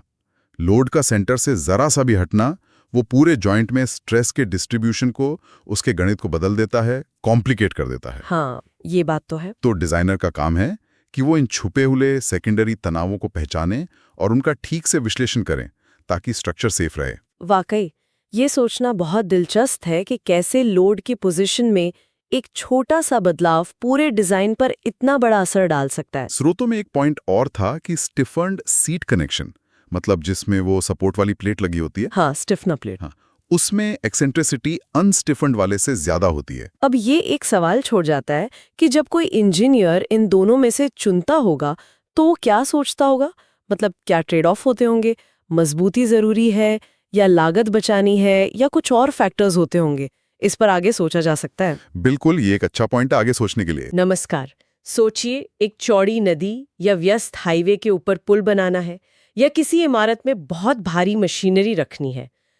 साधारण स्टील बीम यहाँ काम नहीं करेंगे। बिल्कुल नहीं। यहीं जरूरत पड़ती है कुछ खास बनाने की, प्लेट गर्डर्स की। आज हम सिविल इंजीनियरिंग हैंडबुक के कुछ हिस्सों के आधार पर इन्हीं बड़े, मतलब कस्टम निर्मित स्टील बीम्स के बारे में बात करेंगे। जी। समझने की कोशिश करेंगे कि ये कैसे काम करते हैं और इनका डिजाइन इतना महत्वपूर्ण क्यों है। बिल्कुल। देखिए, प्लेट गर्डर का असल काम है स्ट्रक्चर को 2 बड़े बलों, शियर मतलब काटने वाले बल और बेंडिंग यानी मुड़ने वाले बल, इनसे सुरक्षित रखना। अच्छा। हाँ, खासकर जब स्पैन मतलब 2 सपोर्ट के बीच की दूरी 15 मीटर से ज्यादा हो, तब तो ये बहुत काम आते हैं और ज्यादा किफायती भी साबित होते हैं। किफायती कैसे? क्योंकि तब जो सामान्य रेडीमेड स्टील सेक्शन होते हैं ना, वो उतने असरदार नहीं रहते या बहुत भारी हो जाते हैं। अच्छा, तो इनके मुख्य हिस्से क्या होते हैं? ये इतने मजबूत कैसे बनते हैं फिर? इसके 2 मुख्य खिलाड़ी हैं, आप कह सकते हैं। पहला है वेब प्लेट। Web plate. हाँ, ये बीच की गहरी खड़ी प्लेट होती है। इसका मुख्य काम है शियर बलों को झेलना। और दिलचस्प बात यह है कि ये प्लेट काफी पतली हो सकती है। पतली? कितनी? जैसे कि बताया गया है, पेंट होने पर कम से कम 6 mm और बिना पेंट के 8 mm। सिर्फ 6 mm? इतनी पतली प्लेट इतना भारी shear फोर्स कैसे झेल लेती है? ये मुड़ क्यों नहीं जाती? हाँ, बहुत अच्छा सवाल है। यहीं पर स्टिफनेस की भूमिका आती है। उन पर हम अभी बात करेंगे। ठीक है। लेकिन पहले दूसरा मुख्य हिस्सा जान लें, फ्लैंज। फ्लैंज, हाँ। ये वेब प्लेट के ऊपर और नीचे लगी चौड़ी लेटी हुई प्लेट्स होती हैं। इनका काम है बेंडिंग मोमेंट को संभालना। मतलब मुड़ने वाले बल को। बिल्कुल। ऊपरी फ्लैंज आमतौर पर दबाव मतलब कंप्रेशन झेलती है और निचली वाली खिंचाव यानी टेंशन। लोड जो है वो ऊपरी फ्लैंज से वेब के जरिए निचले फ्लैंज तक जाता है। समझ गई। अच्छा, वो हैंडबुक में वेल्डेड और रिवेटेड गर्डर्स का भी जिक्र था। आजकल कौन सा ज्यादा इस्तेमाल होता है और क्यों? हाँ, देखिए, आजकल वेल्डेड प्लेट गर्डर ही ज्यादा चलते हैं। अच्छा। जी। मुख्य कारण है कि ये सस्ते पड़ते हैं। वेल्डिंग से बने गर्डर का अपना वजन मतलब सेल्फ वेट रिवेट वाले गर्डर से कम होता है।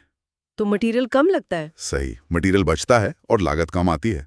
भारत में जो स्टील स्ट्रक्चर डिजाइन के नियम हैं, IS 800-2007, वो भी यही कहते हैं कि 100 मीटर तक के स्पैन के लिए वेल्डेड गर्डर ठीक रहते हैं। रिवेटिंग तो अब एक तरह से पुरानी तकनीक हो गई है। अच्छा, आपने पहले स्टिफनेस का जिक्र किया था, वो क्या चीज है? और उस पतली वेब प्लेट को मुड़ने से मतलब बकलिंग से कैसे रोकते हैं? स्टिफनेस, हाँ, ये असल में वेब प्लेट के सहायक हैं, उसकी बैकबोन समझ लीजिए। बैकबोन? हाँ, सोचिए, अगर आप कागज की एक पतली शीट को किनारे पर खड़ा करने की कोशिश करें तो वो आसानी से मुड़ जाएगी, है ना? हाँ, बिल्कुल। वही बकलिंग है। स्टिफनर्स छोटी स्टील प्लेट्स होती हैं जिन्हें वेब पर अलग अलग जगहों पर वेल्ड किया जाता है। अच्छा। ताकि वेब भारी लोड के नीचे मजबूती से खड़ी रहे, बकल ना करे। तो ये वेब को सीधी और मजबूत रखते हैं। क्या ये सब एक जैसे होते हैं? नहीं, इनके काम के हिसाब से अलग अलग प्रकार होते हैं। कुछ खड़े लगाए जाते हैं, वर्टिकल स्टिफनर, हाँ। वो शेयर बकलिंग रोकते हैं। कुछ लेटे हुए होते हैं, हॉरिजॉन्टल स्टिफनर, वो दबाव के कारण होने वाली बकलिंग से बचाते हैं, खासकर जब वेब बहुत गहरी हो। और जहां गर्डर टिका होता है मतलब सपोर्ट्स पर, या जहां कोई भारी लोड सीधे ऊपर रखा हो, वहां वेब को कुचलने, क्रशिंग से बचाने के लिए खास बेरिंग स्टिफनर्स लगाए जाते हैं। ओहो, तो काफी तरह के होते हैं ये। जी हाँ, हर स्टिफनर का अपना एक खास काम है। ये सब मिलकर गर्डर को स्थिर रखते हैं। बिल्कुल। एक और बात थी, किफायती गहराई, इकोनॉमिकल डेप्थ, इसका क्या मतलब है? ऐसा रखना जिससे स्टील का वजन कम से कम लगे और खर्चा भी कम हो। अच्छा, मतलब एक बैलेंस बनाना। बिल्कुल। अगर गर्डर बहुत गहरा बना देंगे तो वेब प्लेट में ज्यादा स्टील लगेगा, बेकार में। और अगर बहुत कम गहरा रखेंगे तो फ्लैंज को बहुत मोटा और चौड़ा बनाना पड़ेगा बेंडिंग संभालने के लिए। तो फिर उसमें स्टील ज्यादा लग जाएगा। हाँ, तो इंजीनियर इन दोनों के बीच एक संतुलन ढूंढते हैं। आमतौर पर यह गहराई स्पैन की लंबाई के लगभग 1/10 से 1/12 हिस्से के बीच होती है। अच्छा। ये एक तरह का स्वीट स्पॉट है जहां मजबूती और किफायत दोनों मिल जाते हैं। तो अगर हम संक्षेप में कहें तो प्लेट गर्डर खास तौर पर लंबे स्पैन और भारी लोड के लिए बनाए गए मजबूत बीम है। एकदम सही। वेब shear झेलती है, फ्लैंज बेंडिंग संभालते हैं, और ये जो स्टिफनेस है ये पूरी संरचना को बकलिंग से बचाकर स्थिरता देते हैं। बिल्कुल सही कहा। अलग अलग हिस्सों का ये तालमेल ही मतलब कुशल इंजीनियरिंग का बढ़िया उदाहरण है। हर हिस्सा अपना काम बखूबी करता है ताकि पूरी संरचना सुरक्षित रहे और असरदार भी। और वेल्डिंग जैसी तकनीकों ने इन्हें और भी बेहतर बना दिया है। जी हाँ, बिल्कुल। चलते चलते एक बात सोचने के लिए छोड़ते हैं। अगली बार जब कोई किसी बड़े पुल से गुजरे या किसी विशाल स्टील फ्रेम वाली इमारत को देखे तो एक पल रुक कर उन भीम काय गर्डर्स को जरूर देखना चाहिए। हाँ, बिल्कुल देखना चाहिए। सोचें कि कैसे वो वेब, वो फ्लैंज और वो अदृश्य से लगने वाले स्टिफनेस सब मिलकर उस भार को संभाल रहे हैं जिस पर हम रोज भरोसा करते हैं। ये सिर्फ स्टील का टुकड़े नहीं है। नहीं, ये इंजीनियरिंग की सोच और सटीकता का नतीजा है, एक सोचा समझा समाधान। नमस्कार, आज हम इंजीनियरिंग की दुनिया में थोड़ा और गहराई में जा रहे हैं। हमारे पास कुछ नोट्स हैं, कुछ कोड्स के हिस्से हैं, और हम बात करेंगे स्टील बीम्स और गैंट्री गर्डर्स की। समझने की कोशिश करेंगे कि ये क्या है, कैसे बनते हैं, क्या खास है इनमें। चलिए शुरू करते हैं। तो सबसे पहले ये स्टील बीम आखिर ये है क्या चीज़, मतलब बिल्कुल बेसिक लेवल पर। नोट्स कहते हैं कि ये एक स्ट्रक्चर का हिस्सा है जो अपने ऊपर पड़ने वाले वजन को संभालता है, खास तौर पर वो वजन जो उसकी लंबाई के परपेंडिकुलर लगता है। बिल्डिंग्स में इन्हें जॉइस्ट भी कहते हैं, है ना? हाँ, बिल्कुल। जॉयस्टिक आम नाम है। और देखिए IS 800-2007 कोड के हिसाब से जब इन्हें डिजाइन करते हैं ना, तो 3 चीजें बहुत जरूरी होती हैं। एक तो बेंडिंग स्ट्रेंथ, मतलब वो वजन से झुके बिना कितना लोड ले सकती है। दूसरा बकलिंग, कहीं ऐसा ना हो कि लोड पड़ने पर वो मुड़ जाएं या टेढ़ी हो जाएं। और तीसरा है स्टिफनेस, यानी उसमें बहुत ज्यादा लचीलापन ना हो। ये सब देखना पड़ता है ताकि बीम सेफ रहे। लाइन में देखिए फर्क पड़ता है उसके कंप्रेशन फ्लैंज पर, मतलब बीम का वो ऊपरी हिस्सा जो दबाव झेल रहा है। सपोर्टेड बीम में उसे साइड से फिसलने या मुड़ने से रोका जाता है, जैसे अगर वो कंक्रीट स्लैब में धसी हुई है। लेकिन अनसपोर्टेड बीम में ये साइड वाला सपोर्ट नहीं होता। तो अगर साइड से सपोर्ट नहीं है तो क्या वो साइड में मुड़ सकती है? हाँ, वही खतरा होता है। उसे कहते हैं लैटरल टॉर्शनल बकलिंग, मतलब वो नीचे झुकने के साथ साथ साइड में घूम भी सकती है। ये एक तरह की इंस्टेबिलिटी है। इसलिए जो अनसपोर्टेड बीम्स होती हैं उनका डिजाइन इसी लैटरल टॉर्शनल बकलिंग को ध्यान में रखकर किया जाता है। उसे रोकना जरूरी है। समझ गई। और डिजाइन के लिए कुछ लिमिट्स भी होती होंगी। नोट्स में कुछ लिखा है जैसे स्ट्रेस और डिफ्लेक्शन। यह है मैक्सिमम शियर स्ट्रेस 0.45 FY। ये FY क्या होता है? FY होता है यील्ड स्ट्रेंथ, यानी कोई भी मटेरियल अपना आकार बदले बिना कितना दबाव सह सकता है। FYF स्टील की यील्ड स्ट्रेंथ है, मतलब वो कितना स्ट्रेस झेल सकता है बिना परमानेंटली डिफॉर्म हुए। तो कोड कहता है कि शेयर स्ट्रेस के लिए हम उसकी पूरी ताकत का सिर्फ 45% तक ही इस्तेमाल करें। ये एक सेफ्टी फैक्टर है ये। और हाँ, डिफ्लेक्शन यानी झुकाव की भी लिमिट है। जैसे IS 818-1984 के हिसाब से स्पैन 325, मतलब बीम की जो लंबाई है उसका 325वां हिस्सा, उससे ज्यादा नहीं झुकना चाहिए नॉर्मल लोड पर। अच्छा। और ये लिमिट्स भी बदल सकती हैं, निर्भर करता है कि बीम किस चीज पर टिकी है, क्या वो मटेरियल क्रैक हो सकता है वगैरह। इसके अलावा 2 और तरीके हैं जिनसे बीम फेल हो सकती है, वेब क्रिपलिंग और वेब बकलिंग। वेब क्रिपलिंग ये क्या होता है? वेब क्रिपलिंग मतलब बीम का जो सीधा खड़ा हिस्सा होता है ना, वेब, वो किसी एक जगह पर जहां लोड ज्यादा है जैसे सपोर्ट पर, वहां पिचक सकता है, लोकल क्रशिंग जैसा। अच्छा। और वेब बकलिंग में वही वेब वाला हिस्सा कॉलम की तरह साइड में मुड़ जाता है। डिजाइन में इन दोनों को भी रोकना होता है। काफी कुछ देखना पड़ता है एक सिंपल बीम में भी। चलिए अब बात करते हैं गैंट्री गर्डर्स की। नोट्स बताते हैं ये फैक्ट्रियों में क्रेन के लिए इस्तेमाल होते हैं। ये आम बिल्डिंग बीम से कैसे अलग हैं? हाँ, गैंट्री गर्डर बिल्कुल अलग चीजें हैं, क्योंकि इन पे सिर्फ नीचे का वजन, मतलब वर्टिकल लोड नहीं आता। क्रेन जब चलती है, रुकती है, तो साइड में भी फोर्स लगता है, लैटरल लोड, और आगे पीछे भी लॉन्गिट्यूडनल लोड। तो इन्हें ये तीनों तरह के लोड झेलने पड़ते हैं, और इसीलिए इन्हें ज्यादातर अनसपोर्टेड बीम की तरह ही डिजाइन करना पड़ता है। और वो जो क्रेन अचानक रुकती चलती है, उसका झटका, उसका क्या? बिल्कुल सही पॉइंट। उसे इम्पैक्ट लोड कहते हैं। क्रेन के स्टार्ट होने, रुकने, सामान उठाने रखने से जो डायनेमिक इफेक्ट आता है, उसको भी डिजाइन में जोड़ना पड़ता है। जैसे इलेक्ट्रिक ओवरहेड क्रेन EOT के लिए पहियों के नीचे जो स्टैटिक लोड आता है, उसमें 25% एक्स्ट्रा जोड़ते हैं इम्पैक्ट के लिए। ओहो, 25% ज्यादा। और इनके डिफ्लेक्शन मतलब झुकाव की लिमिट्स भी ज्यादा सख्त हैं। नोट्स में स्पैन 750 या स्पैन 1000 लिखा है। हाँ, बहुत सख्त, क्योंकि सोचिए अगर गर्डर ज्यादा झुकेगा तो क्रेन की पटरी टेढ़ी हो जाएगी, क्रेन स्मूथली नहीं चलेगी, अटक सकती है, पहियों पर या ड्राइव मैकेनिज्म पर बुरा असर पड़ेगा।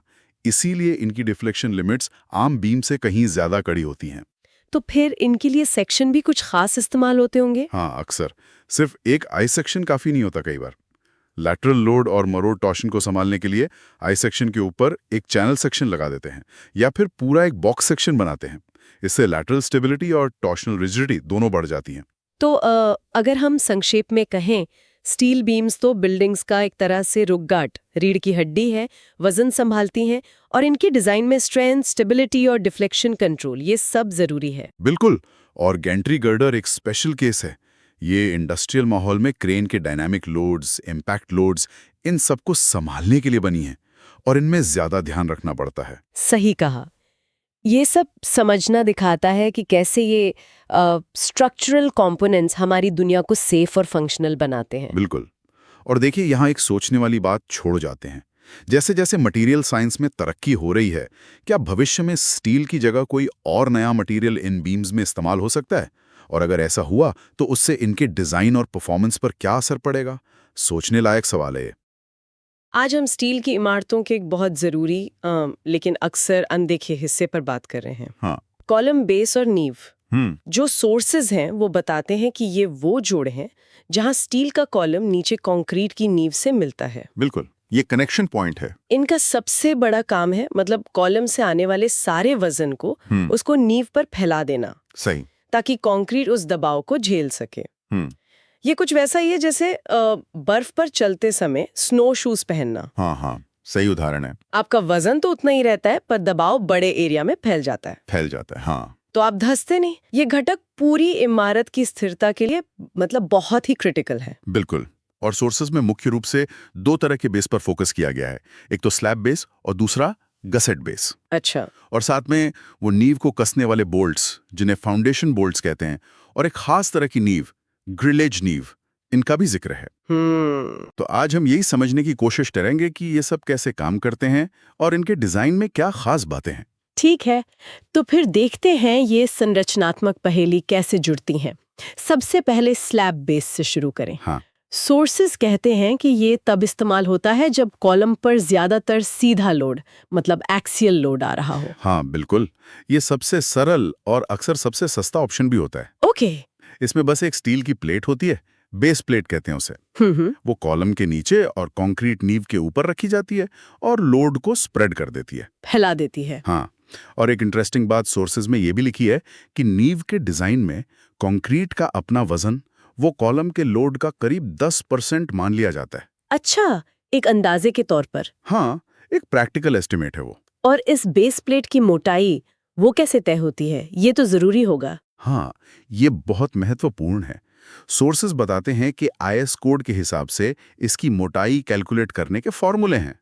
ओके। ये डिपेंड करता है कि लोड कितना है और स्टील और कंक्रीट की स्ट्रेंथ क्या है। मतलब बेसिक आइडिया ये है कि प्लेट इतनी मोटी हो कि वो लोड के नीचे बेंड ना हो, मुड़े नहीं। हाँ, और कंक्रीट पर जो प्रेशर आ रहा है वो उसकी लिमिट से ज्यादा ना हो। ठीक है, लेकिन क्या होता है जब कॉलम पर सिर्फ सीधा लोड ना हो? मान लीजिए वो थोड़ा मुड़ने की कोशिश भी कर रहा हो, जिसे बेंडिंग कहते हैं, तब तो शायद स्लैब बेस काफी नहीं होता होगा। सही कहा। ऐसी सिचुएशन में या जब कॉलम पर लोड बहुत ही ज्यादा हो तब गसेट बेस इस्तेमाल होता है। अच्छा, गसेट बेस। हाँ, इसमें बेस प्लेट तो होती ही है, साथ में कुछ एक्स्ट्रा प्लेट्स जिन्हें गसेट प्लेट्स कहते हैं और कुछ एंगल्स मतलब गसेट एंगल्स वो भी जोड़े जाते हैं। ओके, तो ये एक्स्ट्रा सपोर्ट देते हैं। बिल्कुल, ये एडिशनल पार्ट्स बेंडिंग को संभालने में और लोड को और अच्छी तरह फैलाने में मदद करते हैं। इसमें लोड ट्रांसफर होने का तरीका भी वो भी बड़ा इंटरेस्टिंग है। सोर्सेज में लिखा है कि अगर कॉलम का निचला सिरा और बेस प्लेट दोनों को बहुत सफाई से मशीन पर घिसकर एकदम फ्लैट बनाया गया हो, हाँ, जैसे कहते हैं फुली मशीन, हाँ, तो आधा लोड सीधे कांटेक्ट से ट्रांसफर होता है जी, और बाकी का आधा लोड जोड़ने वाले फास्टनर्स जैसे रिवेट या बोल्ट उनके जरिए ट्रांसफर होता है। अच्छा। लेकिन अगर मशीनिंग परफेक्ट नहीं है तब तब क्या होता है? तब सारा का सारा लोड इन्हीं फास्टनर्स पर आ जाता है। ओह, तो मतलब बनाने की क्वालिटी वो बहुत मायने रखती है। बिल्कुल, ये सीधे सीधे तय करती है कि बोल्ट पर कितना स्ट्रेस आएगा। और सोर्सेज ये भी कहते हैं कि गसेट प्लेट कम से कम 12 mm मोटी होनी चाहिए। 12 mm, ठीक है। अच्छा, और इन बेस प्लेट्स को नींव से जोड़ने वाले बोल्ट्स का क्या काम है? फाउंडेशन बोल्ट्स या एंकर बोल्ट्स। देखिए, इनका मुख्य काम है पूरी संरचना को ऊपर की तरफ लगने वाले खिंचाव से बचाना। Uplift pressure. हाँ, अपलिफ्ट प्रेशर, जो तेज हवा या कभी-कभी भूकंप जैसी स्थितियों में पैदा हो सकता है। तो इन्हें बेसिकली प्योर टेंशन यानी सीधे खिंचाव को झेलने के लिए डिजाइन किया जाता है। ओके। सोर्सेज बताते हैं कि इनका डायमीटर आमतौर पर 20 mm से 36 mm के बीच होता है। ठीक है, और आखिर में एक और नींव का जिक्र था, ग्रिलेज नींव। हाँ, ग्रिलेज फाउंडेशन। ये कब इस्तेमाल होती है? आपने कहा था शायद जब जमीन कमजोर हो। बिल्कुल, ये तब बहुत काम आती है जब मिट्टी की लोड सहने की क्षमता मतलब बेयरिंग कैपेसिटी कम हो लेकिन कॉलम से आने वाला लोड बहुत ज्यादा हो। अच्छा। ऐसी हालत में अगर नॉर्मल कंक्रीट की नींव बनाएंगे तो वो बहुत बड़ी और महंगी हो सकती है। तो ग्रिलेज नींव में क्या करते हैं, स्टील की बीम्स की 1 या 2 लेयर्स एक दूसरे के ऊपर बिछा देते हैं। स्टील की बीम्स? हाँ, स्टील के गर्डर या बीम ये लोड को बहुत बड़े एरिया में फैला देती हैं। समझ गई। और इन्हीं जंग से बचाने के लिए कंक्रीट में पूरी तरह से ढक दिया जाता है, इनकेस कर दिया जाता है। ओके। सोर्सेज में कुछ जरूरी नियम भी दिए हैं इसके लिए, जैसे बीम्स के बीच में कम से कम 75 mm की जगह छोड़नी चाहिए 75 mm क्यों? ताकि कंक्रीट उन बीम्स के बीच हर कोने तक आसानी से पहुंच सके, कोई खाली जगह न रहे। अच्छा, ताकि वो सॉलिड बन जाए। हाँ, पूरी नींव एक मजबूत यूनिट बन सके। और बीम्स के ऊपर और साइड में कम से कम 100 mm मोटी कंक्रीट की परत होनी चाहिए कवर के तौर पर। और कुछ स्पेशल कंडीशंस के लिए कोई छूट भी है इसमें? हाँ, सोर्सेज बताते हैं कि अगर हवा या भूकंप जैसे एक्स्ट्रा लोड आ रहे हों तो इन स्टील बीम्स में जो परमिसिबल स्ट्रेस है, मतलब जितना दबाव वो सेफली झेल सकती हैं। हाँ, उसे नॉर्मल से थोड़ा ज्यादा माना जा सकता है, करीब 33.3% या कुछ केसेस में 50% तक ज्यादा। अच्छा, ये तो डिजाइन में काफी फ्लेक्सिबिलिटी देता है। जी। तो कुल मिलाकर कहानी ये है, सिंपल और सीधे लोड के लिए स्लैब बेस, हाँ, भारी या जिसमें बेंडिंग भी हो उसके लिए गसेट बेस, सही। और जहां जमीन कमजोर हो लेकिन लोड बहुत ज्यादा हो वहां ग्रिलेज नीव। बिल्कुल। और हर छोटा हिस्सा, चाहे वो बेस प्लेट हो, गसेट प्लेट हो या वो नींव का बोल्ट, हाँ, सब पूरी इमारत को टिकाए रखने में अपना इंपॉर्टेंट रोल निभाते हैं। ये दिखाता है कि एक बड़ी संरचना को डिजाइन करने में कितनी गहराई से सोचना पड़ता है ना? बिल्कुल, खासकर उस पॉइंट पर जहां स्ट्रक्चर जमीन से मिलता है। हर चीज का सही चुनाव और डिजाइन पूरी बिल्डिंग की सेफ्टी के लिए बहुत जरूरी है। वाकई, और ये सोचने पर मजबूर करता है कि अगर सिर्फ एक कॉलम के बेस के डिजाइन में इतनी डिटेलिंग और इंजीनियरिंग लगती है तो पूरी की पूरी गगनचुंबी इमारत अपने सारे सिस्टम्स के साथ वो कितनी जटिल और मतलब अद्भुत इंजीनियरिंग का नमूना होगी। सही बात है। ये सवाल यकीनन आगे और जानने की उत्सुकता जगाता है। नमस्कार, आज का हमारा विषय है स्टील रूफ ट्रस, मतलब वो कैंचियां जो स्टील की छतों को सहारा देती हैं। हमारे पास कुछ इंजीनियरिंग नोट्स और स्टैंडर्ड्स हैं, तो चलिए देखते हैं कि इन ढांचों के पीछे का हिसाब किताब क्या है। जी। अच्छा, तो सबसे पहले ये ट्रस चीज क्या है? मतलब देखने में तो ये बस जैसे ट्रायंगल्स का एक जाल सा लगता है। बिल्कुल, और वो ट्रायंगल ही इसकी क्या कहते हैं खासियत है। स्रोत बताते हैं कि इसे डिजाइन ही ऐसे किया जाता है कि इसकी जो मेंबर्स हैं वो या तो सिर्फ खिंचाव झेले, मतलब टेंशन, या फिर दबाव यानी कंप्रेशन। ओह, हाँ, उसमें बेंडिंग मोमेंट मतलब मुड़ने का स्ट्रेस वो नहीं आता या बहुत कम आता है। इससे मटेरियल का बहुत अच्छा इस्तेमाल होता है। दिलचस्प। नोट्स में ये भी लिखा था कि जो कंप्रेशन वाले हिस्से हैं उन्हें छोटा रखते हैं और टेंशन वाले लंबे, और कोई भी हिस्सा मतलब जनरली 3 मीटर से ज्यादा नहीं। ऐसा क्यों? हाँ, बस स्टेबिलिटी के लिए। देखिए, जो मेंबर दबाव झेल रहा है अगर वो ज्यादा लंबा होगा तो उसके बकल होने का मतलब मुड़ जाने का खतरा बढ़ जाता है। अच्छा, तो छोटे कंप्रेशन मेंबर्स ज्यादा स्थिर रहते हैं। और ये जो अलग अलग डिजाइन है ना, king post, queen post, Pratt, how, ये सब बेसिकली स्पैन और लोड के हिसाब से ऑप्टिमाइज करने के तरीके हैं। समझ गया। चलिए कुछ और टर्म्स को पकड़ते हैं। ये राइज और स्लोप का क्या फंडा है? ये छत के शेप को कैसे डिफाइन करते हैं? देखिए, राइज तो सिंपल है, ट्रस की टोटल हाइट, मतलब जो सबसे नीचे का हॉरिजॉन्टल मेंबर है टाई बीम, वहां से लेकर सबसे ऊंची चोटी रिज तक की सीधी ऊंचाई। ठीक है। और स्लोप यानी ढलान, वो बताता है कि छत कितनी झुकी हुई है। ये जो ऊपर वाला मेंबर है ना, प्रिंसिपल राफ्टर, उसका हॉरिजॉन्टल के साथ जो एंगल बनता है वो है स्लोप। स्रोत में लिखा है कि ये 25 से 60 डिग्री तक हो सकता है, लेकिन ये इस पर निर्भर करता है कि छत पर शीट कौन सी लग रही है। जैसे जीआई शीट्स के लिए कम ढलान चलेगी, पर टाइल्स के लिए ज्यादा चाहिए। हाँ, बिल्कुल सही। पानी कितनी तेजी से बहना चाहिए और शीट का वजन, उसकी जॉइंट्स कैसी हैं, ये सब देखकर स्लोप तय होता है। टाइल्स भारी होती हैं, उनके जॉइंट्स से पानी रिसने का डर रहता है, तो ढलान ज्यादा रखते हैं, 30-40 डिग्री तक। और इसी से जुड़ा एक और टर्म है पिच। ये राइज और स्पैन का रेशियो है। जी, pitch is equal to rise span. आमतौर पर इसे 14 रखते हैं, पर हाँ, जीआई शीट जैसी हल्की कवरिंग के लिए 16 भी हो सकता है, और एसी शीट के लिए शायद 12 तक भी। अच्छा, तो पिच बढ़ाने से क्या होता है? पिच बढ़ाने से मतलब राइज बढ़ेगा तो छत ऊंची और ज्यादा ढालू होगी। इससे छत का अपना वजन भी बढ़ता है और हवा का दबाव भी उस पर ज्यादा असर डाल सकता है, तो एक बैलेंस बनाना पड़ता है। और ये ट्रस कितनी कितनी दूरी पर लगाते हैं? स्पेसिंग? हाँ, स्पेसिंग मतलब 2 ट्रस के बीच की दूरी, ये स्पैन पर काफी निर्भर करती है। जैसे छोटे स्पैन है, मान लीजिए 15 मीटर तक, तो 3 to 4.5 मीटर की स्पेसिंग ठीक रहती है। और बड़े स्पैन के लिए? बड़े स्पैन जैसे 30 मीटर से ऊपर तो स्पेसिंग 12-15 मीटर तक भी जा सकती है। लेकिन इसमें एक पेंच है। क्या? जितनी ज्यादा स्पेसिंग होगी उतनी ही मजबूत आपको पर्लिन लगानी पड़ेंगी। हाँ। पर्लिन वो बीम है जो एक ट्रस से दूसरे ट्रस तक जाती हैं और छत की शीट्स को सपोर्ट करती हैं। वो तो पर्लिन की कॉस्ट बढ़ जाएगी। हाँ, पर्लिन लंबी और हेवी होंगी तो लागत बढ़ेगी। इसीलिए ज्यादातर किफायती डिजाइन के लिए स्पेसिंग को स्पैन का लगभग 13 से 15 हिस्सा रखने की कोशिश की जाती है। ये पर्लिन का रोल सिर्फ शीट्स को सपोर्ट करना है या और भी कुछ? नहीं, इनका रोल बहुत अहम है। ये शीट्स का लोड ट्रस पर ट्रांसफर करती हैं, ट्रसेस को आपस में जोड़कर रखती हैं और ये प्रिंसिपल राफ्टर को लैटरल बकलिंग से भी बचाती हैं। लैटरल बकलिंग मतलब साइड से मोड़ने से? जी, क्योंकि प्रिंसिपल राफ्टर पर दबाव होता है ना, तो वो साइड में मुड़ने की कोशिश कर सकता है। पर्लिन उसे अपनी जगह पर रखती हैं। समझ गया। तो प्रिंसिपल राफ्टर पे कंप्रेशन, टाई बीम पर टेंशन और बीच में वो किंग पोस्ट, क्वीन पोस्ट जैसे वर्टिकल मेंबर टाई बीम को सपोर्ट करते हैं। एकदम सही कहा आपने। और सबसे ऊपर जहां दोनों राफ्टर मिलते हैं वो रिज पॉइंट होता है। ये पूरा सिस्टम मिलकर लोड को फाउंडेशन तक पहुंचाता है। ठीक है, अब आते हैं सबसे जरूरी चीज पर, लोड। इन पर वजन कौन कौन से आते हैं? हाँ, लोड्स, ये बहुत जरूरी है। देखिए, IS 875 कोड इसके बारे में बताता है।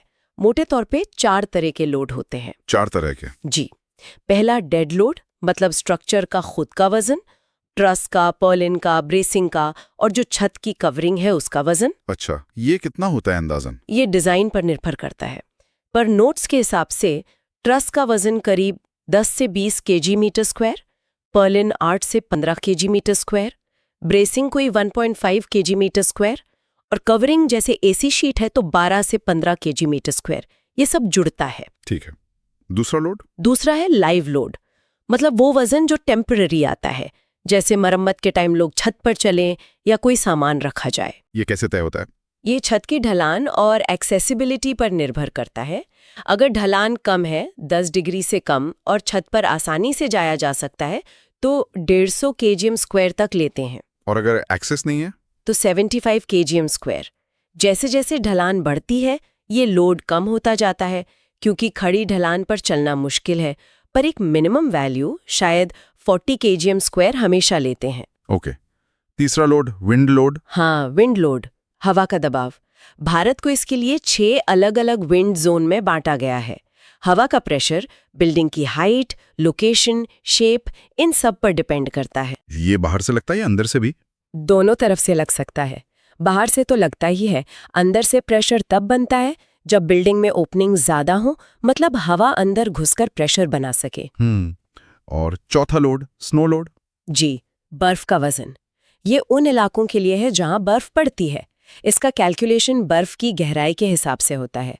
करीब 2.5 न्यूटन प्रति वर्ग मीटर प्रति मिलीमीटर बर्फ। लेकिन अगर ढलान ज्यादा हो तो? हाँ, अगर ढलान 50 डिग्री से ज्यादा है तो ये माना जाता है कि बर्फ टिकेगी नहीं, फिसल जाएगी, तो स्नो लोड को इग्नोर कर सकते हैं। तो डिजाइन करते वक्त इन सारे लोड्स के कॉम्बिनेशन को कंसिडर करना पड़ता होगा? बिल्कुल, अलग अलग कॉम्बिनेशन बनाकर देखा जाता है कि सबसे ज्यादा स्ट्रेस किस कंडीशन में आ रहा है और उसके हिसाब से मेंबर डिजाइन होते हैं। आखिर में एक और कोड का जिक्र है, IS 800-2007, जो डिफ्लेक्शन लिमिट्स बताता है। डिफ्लेक्शन मतलब झुकाव। हाँ, डिफ्लेक्शन यानी झुकाव। कोई भी स्ट्रक्चर लोड लगने पर थोड़ा झुकता जरूर है, पर ये झुकाव एक लिमिट के अंदर रहना चाहिए, वरना वो अनसेफ हो सकता है या दिखने में खराब लग सकता है। तो ये लिमिट्स कैसे तय होती हैं? ये इस पर निर्भर करता है कि कौन सा मेंबर है, राफ्टर है, पर्लिन है या टाई बीम, और उस पर कवरिंग कैसी लगी है। जैसे अगर मेटल शीट जैसी लचीली इलास्टिक क्लैडिंग है तो थोड़ी ज्यादा डिफ्लेक्शन चल सकती है, पर अगर प्लास्टर जैसी ब्रिटल क्लैडिंग है तो डिफ्लेक्शन बहुत कम रखना पड़ता है, वरना उसमें क्रैक आ जाएंगे। उदाहरण के लिए अगर इलास्टिक क्लैडिंग है तो पर्लिन का डिफ्लेक्शन उसके स्पैन का 1150वां हिस्से से ज्यादा नहीं होना चाहिए। ब्रिटल क्लैडिंग के लिए ये लिमिट और कम, शायद स्पैन 180 या स्पैन 200 हो सकती है।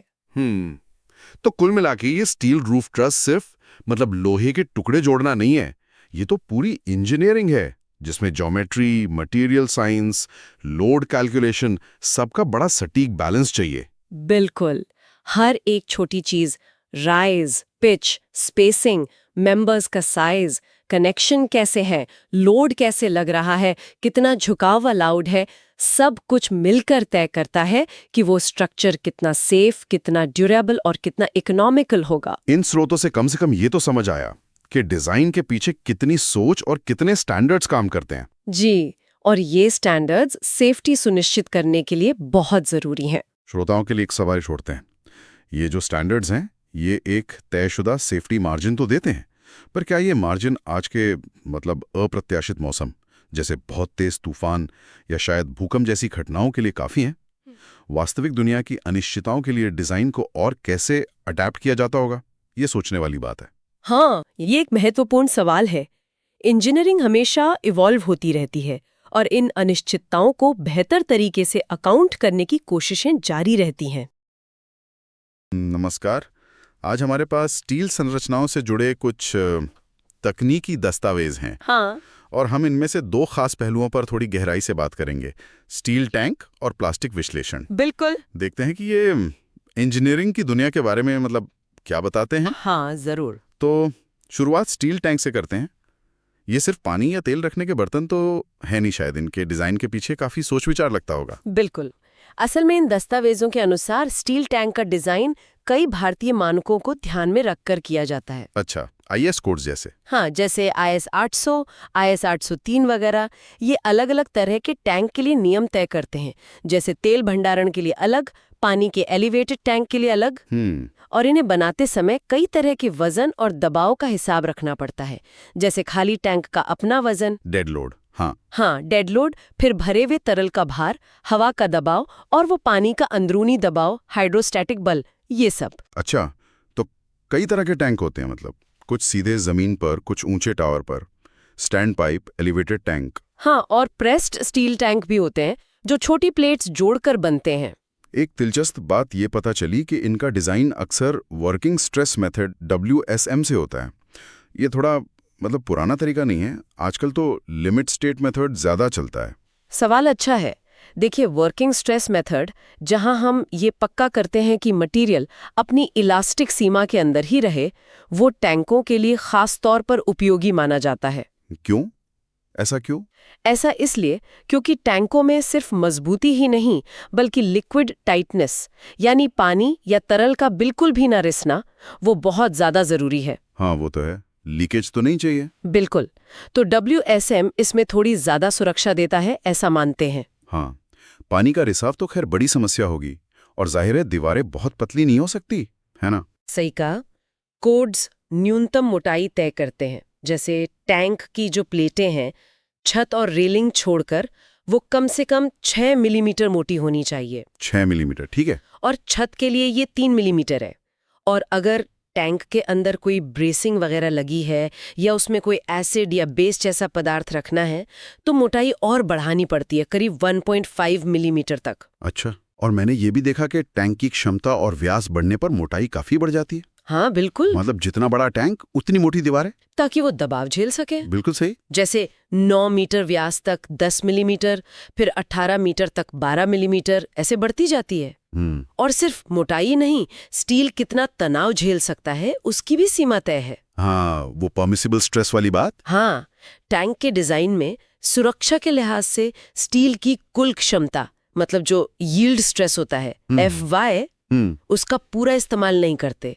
आमतौर पर डिजाइन स्ट्रेस को यील्ड स्ट्रेस के लगभग आधे तक ही सीमित रखते हैं, करीब 0.48 FY से 0.53 FY तक। ओके, तो संक्षेप में टैंक डिजाइन में सुरक्षा, लीकेज रोकना और सही मोटाई, ये सबसे अहम है।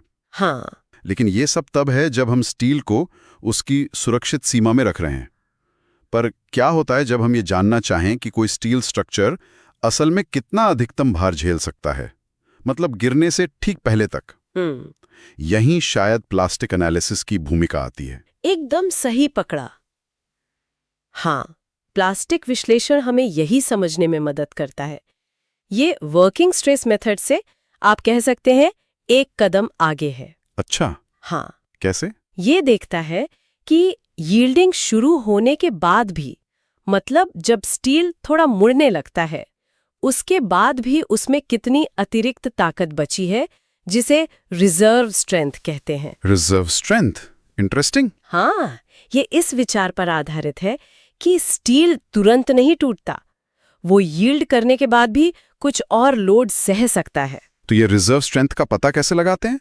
क्या ये माना जाता है कि स्टील हर जगह एक जैसा है? हाँ, इसकी कुछ बुनियादी मान्यताएं हैं, जैसे स्टील का होमोजीनियस होना, यानी हर जगह गुण समान, और आइसोट्रोपिक, हर दिशा में गुण समान। अच्छा। और एक महत्वपूर्ण बात ये मानते हैं कि जब स्टील प्लास्टिक अवस्था में पहुंचता है तो उसमें स्ट्रेस का वितरण आयताकार यानी रेक्टेंगुलर हो जाता है। ओके। फिर असली चरम भार, जिसे कलाप्स लोड कहते हैं, उसे निकालने के लिए गणितीय प्रमेय या थ्योरम्स इस्तेमाल होते हैं। Upper bound, lower bound theorem, जो संतुलन, क्रियाविधि और यील्ड की शर्तों पर आधारित है। इसमें एक प्लास्टिक हिंज का कॉन्सेप्ट भी आता है जो सुनने में काफी रोचक लगता है। हाँ, प्लास्टिक हिंज एक बहुत महत्वपूर्ण अवधारणा है। आप यूं समझिए जैसे आप एक पेपर क्लिप को बार बार एक ही जगह से मोड़ें, हाँ, तो वो जगह कमजोर होकर वहीं से मुड़ने लगती है, एक तरह का कब्जा या हिंज बन जाता है ना? हाँ, हाँ, बिल्कुल। वैसे ही जब स्टील स्ट्रक्चर पे लोड बढ़ता जाता है तो कुछ खास जगहों पे बहुत ज्यादा यील्डिंग होती है और वो हिस्से प्लास्टिक हिंज की तरह काम करने लगते हैं। अच्छा। और जब ऐसे काफी सारे हिंज बन जाते हैं एक खास पैटर्न में, तो स्ट्रक्चर एक तरह से मशीन जैसा बन जाता है, एक मैकेनिज्म, और फिर वो ढह जाता है। समझ गया। मैंने इन दस्तावेजों में शेप फैक्टर का भी जिक्र देखा। ये प्लास्टिक मोमेंट और यील्ड मोमेंट का अनुपात है, MPMY। इसका क्या मतलब है? शेप फैक्टर, हाँ, MPMY, ये असल में हमें ये बताता है कि किसी बीम या कॉलम के क्रॉस सेक्शन का आकार, मतलब वो आई शेप का है या गोल है या चौकोर है, वो उसकी रिजर्व स्ट्रेंथ को कैसे प्रभावित करता है। अच्छा, आकार पर भी निर्भर करता है। बिल्कुल। कहने का मतलब है यील्डिंग शुरू होने के बाद वो अपनी बनावट के कारण कितना अतिरिक्त लोड उठा सकता है। ये दिखाता है कि सिर्फ मटेरियल की ताकत ही नहीं, उसका शेप भी मायने रखता है। उदाहरण के लिए, जैसे चौकोर सेक्शन के लिए शेप फैक्टर 1.5 है, ठोस गोल सेक्शन के लिए 1.7, और जो कॉमन आई सेक्शन होता है उसके लिए करीब 1.12। अच्छा, तो गोल सेक्शन में ज्यादा रिजर्व स्ट्रेंथ होती है उसी यील्ड स्ट्रेस के लिए। हाँ, उसकी शेप की वजह से, और इसी से जुड़ा है लोड फैक्टर। लोड फैक्टर, हाँ, जो बताता है कि स्ट्रक्चर अपने सामान्य कामकाजी लोड से कितना ज्यादा लोड गिरने से पहले सह सकता है। ये एक तरह से सुरक्षा का पैमाना है। और ये फैक्टर ऑफ सेफ्टी और शेप फैक्टर का गुणनफल होता है। हाँ, load factor is equal two factor of safety into shape factor. संक्षेप में कहें तो प्लास्टिक विश्लेषण हमें स्टील का बेहतर इस्तेमाल करके ज्यादा किफायती डिजाइन बनाने में मदद करता है, या फिर किसी मौजूदा स्ट्रक्चर की वास्तविक अधिकतम क्षमता का पता लगाने में। तो आज हमने इन स्रोतों से स्टील टैंक डिजाइन की सावधानियों को समझा और प्लास्टिक विश्लेषण के पीछे के इस दिलचस्प विज्ञान को भी। हाँ, ये दिखाता है कि कैसी इंजीनियरिंग लगातार मटेरियल और संरचनाओं की सीमाओं को और बेहतर ढंग से समझने की कोशिश करती है। हाँ, ये दस्तावेज हमें डिजाइन कोड, लोड की गणना, मटेरियल कैसे व्यवहार करता है और विश्लेषण के क्या तरीके हैं, इन सब का एक अच्छा नजरिया देते हैं। और जाते जाते सोचने के लिए एक सवाल छोड़ते हैं श्रोताओं के लिए। प्लास्टिक विश्लेषण जैसी तकनीकें जो हमें संरचनाओं की ये छुपी हुई रिजर्व स्ट्रेंथ समझने देती हैं, क्या ये भविष्य में हमें ऐसी इमारतें या पुल बनाने में मदद कर सकती हैं जो न सिर्फ लागत में कम हो, बल्कि शायद भूकंप या तूफान जैसे अप्रत्याशित भारों को झेलने में कहीं ज्यादा सक्षम और लचीली हों? सोचने वाली बात है। इस पर विचार जरूर कीजिएगा।